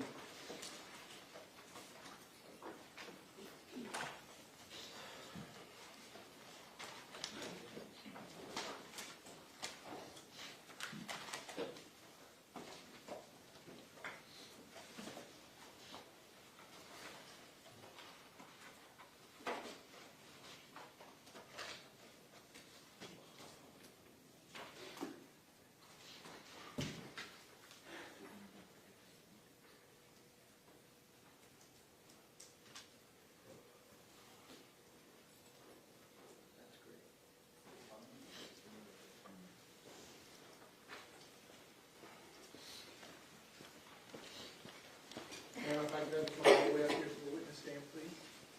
Once you reach it, but before you have a seat, you can just stop and look at it. Raise your right hand. You swear to tell the truth, whole truth, nothing but the truth. Yes. Please be seated. And once you are seated, if I can get you to scoot that chair forward as far as it will go. Can you please state your full name and spell your full name? Sandra Rennie, SANDRARENNIE. Mr. Igosh, you may inquire. Thank you, Your Honor. Good afternoon, Ms. Rennie. Good afternoon. How are you feeling right now? I'm a little anxious. Yeah. Have you ever testified in front of a jury before or in court? No, What do you do for a living? I'm a teacher. Can you speak up a little bit? It might be my, just make sure we all can hear you. Okay, I'm a teacher. And how long have you been a teacher? About close, maybe 25 years. And how long, have you ever taught at Marjory Stoneman Douglas? Yes, I How long teach have at you- one. How long have you been teaching there? 6 years? And back on February 14, 2018, is that where you were teaching? Yes. And what did you teach? I taught AP Computer Science Principles, and I also taught engineering. And where was your classroom located, in what building? My classroom is in the 700 building, room 702. All right. Let me show you and see if this photo contains where your class might be. This is Defense Exhibit E. Can you take a look at this photo? Is your class in this photo? Turn around the other way. Okay, wait, this is a 1200 building, Correct. so no, my class is on the other side of that building. Okay. And would it be closer to the west side or the east side? It's, okay, wait a minute. Sorry. Let me get my bearings. Sorry. So, West side would be towards the football field, that direction, and Yeah. the east side is the other way. So is your classroom closer to the west side of this or the east side? the east side. Okay. Approximately how many students did you have around the time of on the day of February 14, 2018? And when the fire alarm went off, we're specifically talking about? Approximately 35 students. Okay. And tell us what happened. I had a student who requested to go to the 1200 building to get his course card signed by a teacher. So I allowed him to go, and he returned very quickly. And he was a little winded, and he told me that he went into the building, he opened the door, and he saw smoke in the hallway, and someone was running around in the smoke, and it sounded like they were setting off firecrackers. So he didn't go in, he ran back to the classroom to tell me. Okay, and what did you do next? Well, as he was telling me the story about what was going on, the fire bells went off, so I automatically assumed it was because of the firecrackers that were being set off in that building, as he said, the smoke in the hallway. So we started to exit my classroom, 702, to head towards the 1200 building because that's my evacuation route if ever there's a fire. And then what happened? So when I got to the corner of my building to turn left, to go down the hallway towards the 700 building, I stopped the kids for a minute and I went ahead of them to look down towards the 1200 building, and that's when I heard the gunshots. I heard 5 gunshots. Did you know that there were gunshots right away? Yes, I did. Okay. I did. Even though you had heard your student tell you firecrackers, you knew there were gunshots? I knew they were not firecrackers. Okay. So my next thought was, it sounds like gunshots. Okay. What happened next? And then right about that time, I saw Deputy Peterson run across the walkway, like coming from the front of the building, there was another building off to the right. He came and he ran across my pathway. And as he was running across, I heard him saying, "Get back." Who was he saying that to? Who was Deputy Peterson saying get back to? I assumed he was saying get back to the teachers who were on that side of the building that faces the 1200 building, because they may have, I'm assuming, they may have been coming out of their classroom at that time because of the fire bells. So he was probably telling them to get back. I don't know if he saw me, but I just heard him say get back. And how close were you to Deputy Peterson when you heard these 5 shots? He was probably maybe 10 feet away from me. All right. And where did you think that those 5 shots were coming from? I thought they were coming from between the 700 and the 1200 building. There's that grassy area in the picture. Does this photograph kind of memorialize where you thought the shots were coming? Yes, because I was at so my classroom is on that side of the building, so I was coming up the hallway here. Yes. Because I was going to go out past the 1200 building to my evacuation zone. Okay. But when I got like here, down in that hallway, I stopped there. I thought it was coming from here in this grassy area. Okay. But I couldn't see. and he ran across, like from here to here. He was running into the grassy areas. Okay. So, did it sound like the gunfire was coming from inside or outside? At that time, it sounded like it was coming from outside. Okay. And even though your student had told you that there were firecrackers inside the 1200 building, Yes, you still thought that the shots were coming from outside? yes. It sounded that loud. Okay. Didn't sound like it was inside of a building. Okay. And do you have any familiarity with whether there's an echo in that area that you were at? There is a hallway that I had to walk through, and yeah, there's an echo. There's the auditorium building, which is that building that Deputy Peterson ran by, and then there's my building. So, and then it's a kind of like a covered walkway that you have to walk through. So yes, there is an echo there. Okay. And finally, did you ever share this with any law enforcement officers? Yes, And this would have been closer to when that occurred, correct? yes. And offhand, do you remember the name of the investigator that you spoke to? No.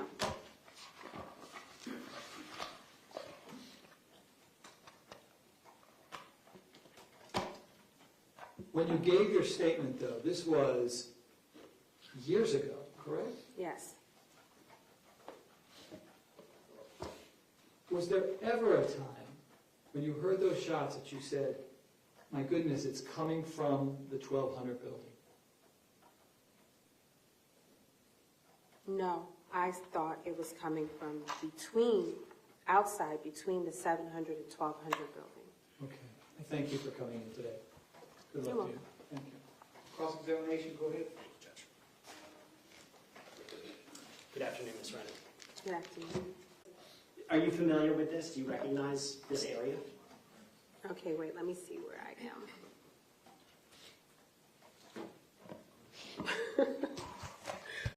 Now, where you marked, that's actually pretty close to where your classroom is. Right? Yes, right at the end. 702? Yes, Okay. So, fire alarm goes off. yes. What route did you take? If you could just trace your finger with it. I came out of my classroom and I went this way. Got to the edge of the building. I'm supposed to go this way. And how far did you get? You can stop it when you get to approximately where you were. Okay, so let's back it up. Okay. So let me do Erase this. that. Hold on. I'll do it. And now you can, Okay. you can pick it up from there. I stopped right there. Okay. And you stopped because you heard gunshots. I stopped because I wanted to go ahead of my students to look down towards the 1200 building to see if there were any kids down there with firecrackers or whatever he had said. Did you ever proceed north towards the 1200 building, or is that the farthest you got? No, that's the farthest I got. Okay. So that is the area, though, when you started hearing the gunshots. Yes, Now, you're familiar with gunshots. You've heard gunshots before, correct? yes. Okay. You instantly knew, as soon as you heard it, that it was gunshots. I knew it was not firecrackers. Okay. So, yeah, I would assume with the gunshots. So it's kind of like a logical deduction. If it's not firecrackers and it's that loud. Yes, Okay. Now, before the fire alarm, you said that a student went over to the 1200 building to get something signed from another teacher. yes, And that student came back very quickly. very quickly. And he told you, and on direct examination this was elicited, that he opened the door to the 1200, that he saw smoke, that someone was running, and that he heard firecrackers. Yes, Okay. But that he didn't go in, right. so just opened the door. He opened the door.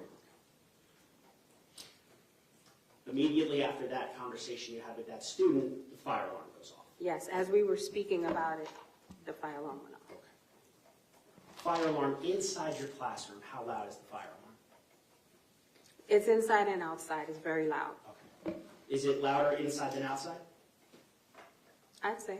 No, yes, yes. Yes? Because my bells are right there. Yeah.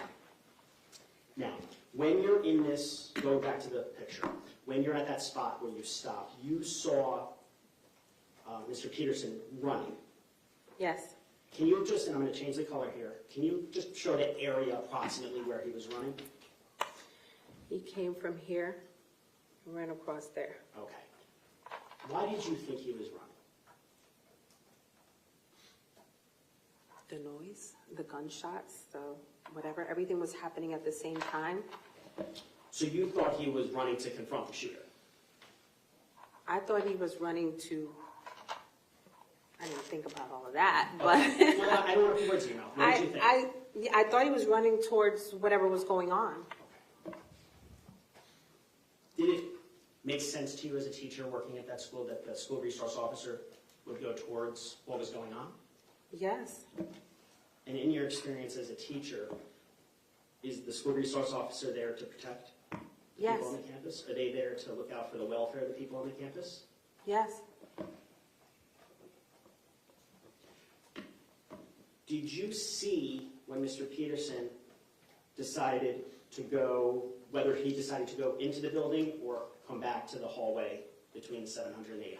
No. Now, you said that you heard 5 gunshots, correct? Yes. And that you thought that they were kind of in the grassy area. Yes. Now, you didn't see the grassy area from where No, you just I kind of couldn't. presumed. Yes. In general, though, the shots were coming from the north, from the area of the 1200 building. Yes, it sounded like it was coming from right, like inside that area. And since he was running that way, I just assumed it made sense. Got it. Now, you said on direct examination, you were asked whether the shots were inside or outside. And you stated that they were so loud. Yes. Did you presume they were from the outside because it was so loud? Yes. And that's the reason you thought it was from the outside? Yes. You were also asked about the hallway and the echo. Having been employed there for 6 years. 7 years. 7 years. I don't know. That area is known to have an echo right there in that hallway, correct? Which area? Where Over across here? the end of that hallway. So the end of the hallway between the 700 and the 800 building, under the cover. The whole hallway, yeah. Okay. Yes. Inside that hall, when I say inside, it's outside, but under the cover, Yes. there's an echo. Yes. Is the echo, in your experience, as pronounced as you get north of that area when you're outside the covered area? I have no idea. Okay, fair enough.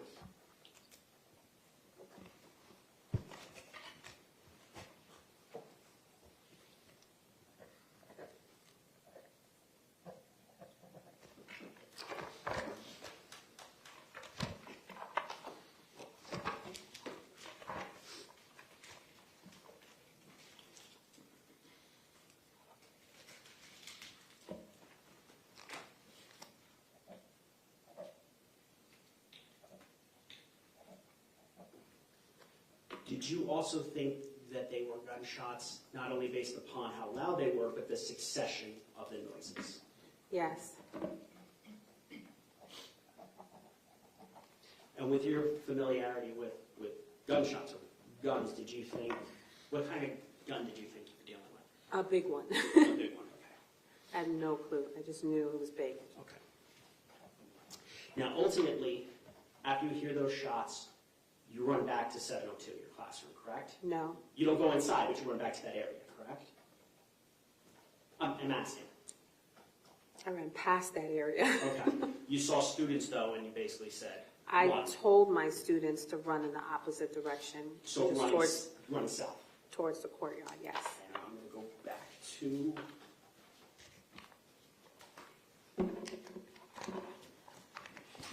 States 1.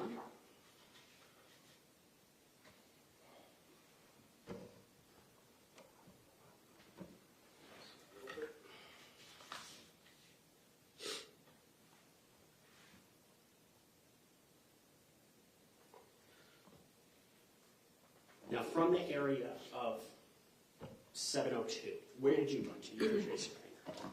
We ran here. In that building too, right there. Yes. Why did you tell your students to run in that direction? I know, silly question, but No, well, I was afraid to go back into my classroom because in my quick thought, if the gunshots were here somewhere, if this classroom door is unlocked, I thought the gunman can come into this classroom right here. And this classroom, which is, I think, 701, is attached to my classroom. So it's actually 702. connected by. They're connected. And it's also connected to 703 and 704. It's like a suite. So there's like 4 classrooms that are all connected. By You a can couple go of from, doors. yeah, you can go. So I figured if there's something going on there and they were to come in to that side, they would come into this classroom and then come right into my classroom. And I felt like that was not a So good option. You were telling your students to run to protect them. Yeah, I told them to just run as fast as they can to the other side, which should lead them out to here and hopefully out. Okay, and is that what happened? We all ended up being stopped when we got to the main office and they told us to run into buildings and take cover. Because, yeah, it was just chaotic. Is that what you did? Yeah, so we ran into this building here, into that classroom, In the 200 building? in the 200 building, right there somewhere. Now, part of being a teacher there, you received Code Red training. Yes, In fact, January 2018, did you attend the Code Red training? yes, I did, And that was offered by the school board, correct? yes. Okay. Do you recall Mr. Peterson being there as well for that training? Or do No, you recall? I don't remember. Okay. Your Code Red training is to get the students into to safety and for you yourself to shelter, to hunker Yes. down, correct? Yes, And it's the response, and you're to stay there until police responds, correct? or we get some type of all clear from administration. So either or, either Either all or. clear or the police come and Yes. get you.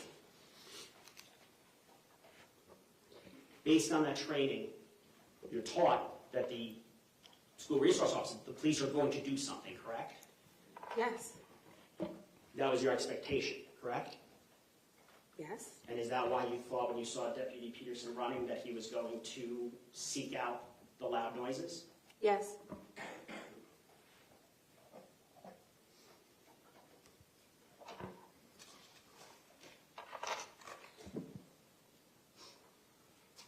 One moment, Charlie.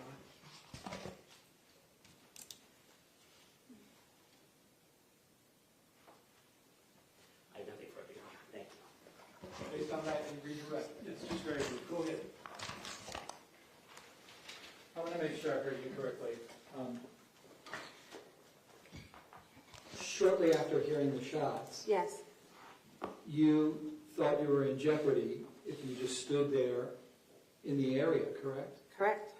You didn't think necessarily the shots were contained within a particular building, correct? No, In fact, I think I heard you say that you were even thinking of running into one of the classrooms in the 700 building, but you passed on that, correct? yes, And if I heard you correctly, it's because you thought that the shooter or shooters could actually even come into your classroom and do harm to you, correct? yes. Okay. Thank you for coming in. I wish you the best. Thank you. Based on that, we recross. No. Is the witness excused? Yes, sir. You may step down. Thank you very much. Thank you. Mr. Rogers, that's it for your presentation. It is, Your Honor, for today. Ladies and gentlemen, we're going to press pause and each other a few minutes earlier today. The schedule going forward tomorrow, and again, we're still vastly ahead of the schedule I originally discussed with you. Tomorrow, which is Friday, June 23rd, I'm asking you to be back at the jury room at 9:15. Tomorrow, which is Friday, June 23rd. Same admonition as always, please don't discuss the facts of the case, the evidence, the witness, or the testimony amongst yourselves or anyone else. Please do not do any research regarding this case, the people, places, parties involved. Please do not read the newspaper, do not watch the news, nothing on the internet, nothing on social media.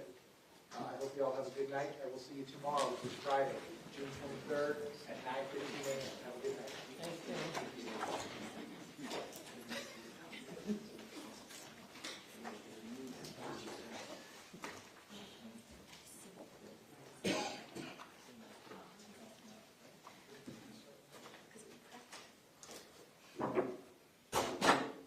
outside the presence of the jury, I want you to state, before I start my conversation with Mr. Peterson regarding his right to testify or not, is there anything else you need me to address before we recess the trial for today? No, Your Honor. Defense, anything else you need me to address? No, Your Honor. All right. So, Mr. Peterson, I'm going to put you under oath. I'm just going to start a conversation with you here, and then can give you overnight to think about it, talk to your lawyer, talk to your family about it. And again, I'm not limiting the defense presentation, but at some point when we'll arrive, we have to make this decision. So I'm going to take care of this now. Okay, raise your right hand for me. You swear to tell the truth, the whole truth, nothing but the truth. I do, Your Honor. Put your hand on. Please state your full name. Scot Ralph Peterson, Peterson, Scott with one T. And Mr. Peterson, regarding drug or alcohol use, any treatment for mental illness, nothing's changed with you since the last time I had a conversation with you. Correct? That's correct, Your Honor. How are you feeling this afternoon? I'm doing well. Your head is clear this afternoon. Yes, it is. Okay. So, Mr. Peterson, you've been present throughout the entire trial, correct? I have. Okay. So the state's already rested their case. We're in the middle of the defense presentation. At some point, we're going to reach the conclusion of the defense presentation, and you're going to have to make a decision about whether you want to become a witness in the case or not. So I'm only going to talk to you about that, okay? And I also want to make it clear, I'm not asking you any response that's going to invade your attorney-client privilege. I just want to make sure you understand the fundamental decision that you're going to have to make, okay? I understand, Your Honor. Okay. So I think you heard at great lengths, we talked about it during the jury selection process. Your right to testify or not, it's your fundamental right. Okay? If you want to become a witness in this case, you get to do so. If you do not want to become a witness in this case, that's fine too. It's your fundamental decision to make. You with me so far? I am. Okay. So you heard, I think, in jury selection, I've already read the instruction to them. If you elected to not testify, I would read that same instruction to the jury if we were to reach that part of the trial, that they're not to consider that in any way, shape, or form. It shouldn't impact their deliberations in any way. The fact that you chose not to testify, they are to put that aside and merely make a decision based on the evidence, witnesses, and testimony that's been put in front of them. Has the government met its burden of proof? Have they proven each element of each or any of the crimes charged beyond a reasonable doubt? You with me so far? I am, Your All Honor. right. Now, if you chose to testify, there's a different instruction I would read. And essentially it says that I want you to treat Mr. Peterson's testimony the same as the testimony of any other witness. All the rules apply the same. If you find him credible, if you find him believable, I want you to believe what he told you. If you find him not credible or not believable, you can put his testimony aside. If you find some of it credible but other parts not credible, you can take the parts that you believe and you can put the rest aside. In other words, all the same rules would apply. I want them to treat you the same as any other witness. You with me on that? Yes, I am, Your Honor. So what I want to make sure you understand, sir, is I'm sure your lawyer already has given you his best advice. I'm sure he will continue to give you his best advice. But this fundamental decision about whether you want to become a witness or not, it's your decision to make. You understand that? I do understand that. So here's what that means. If your lawyer tells you, sir, I don't want you to testify, okay, we're winning this case, we've had 9, 10, 11 days of great lawyering here, and if you get up there and testify and you subject yourself to cross-examination, it's going to mess this whole thing up, and you're going to jeopardize the whole result. He may tell you that, and you may say, I understand what you're telling me, but I want to testify. I want to look at the jurors and tell them my version of this story that they've heard so much about. I want to tell them what happened. And if you want to do that, you don't have to follow your lawyer's advice. If you want to testify, you get to testify. You with me on that? I understand that, Your Honor. So the flip side of that example is also true. Your lawyer might tell you, sir, I need you to testify. All right, I need you to look at the jurors and explain your side of what's going on here. Okay? The state put on a compelling case, and there's a lot of troublesome things. And I need you to get up there and tell them what's going on. And you can say, I understand what your advice is, but I'm electing not to testify. I'm electing to remain silent. It's my fundamental decision. You with me on that? Yes, I am, Your So Honor. the point of the two examples is it's your call to make. Okay, your lawyer can give you his best advice. You can discuss it with your family. Everyone can give you their best advice. But at the end of the day, it's your decision to make. You understand that? I understand. All right. State, he has no priors, correct? Correct. All right, so there's no, you don't have to discuss anything about that. Mr. Peterson, only about this fundamental decision as to whether you would like to be a witness or not. Do you have any questions for me about anything that I've talked to you about so far today? No, Your Honor. Okay. So I'm going to press pause at this point. At some point during the defense presentation, or if we reach the end of the defense presentation, I'm going to finish this conversation, and I'm going to ask you to have enough time to talk to your lawyer and family and think about it. If you need more time, I would probably be inclined to give you more time. And then at some point, I'm going to have to ask you, have you made a decision about whether you want to become a witness or not in the case? And if so, what that decision is, and you tell me what you want to do, and then we're going to take it from there. Any questions about any of that? No, Your Honor, I Okay. understand. State, anything else you want me to address? No. Okay. So, I guess nothing else until 9:30. Okay for 9:30 tomorrow morning? Yes, sir. Defense, you okay to start at 9:30 tomorrow morning? Okay, so the trial's going to be in recess until tomorrow, which is Friday, June 23rd at 9:30 a.m. Division FX will be in recess until tomorrow, which is Friday, June 23rd at 8:45 a.m. I hope you all have a good rest of your afternoon. All right, now,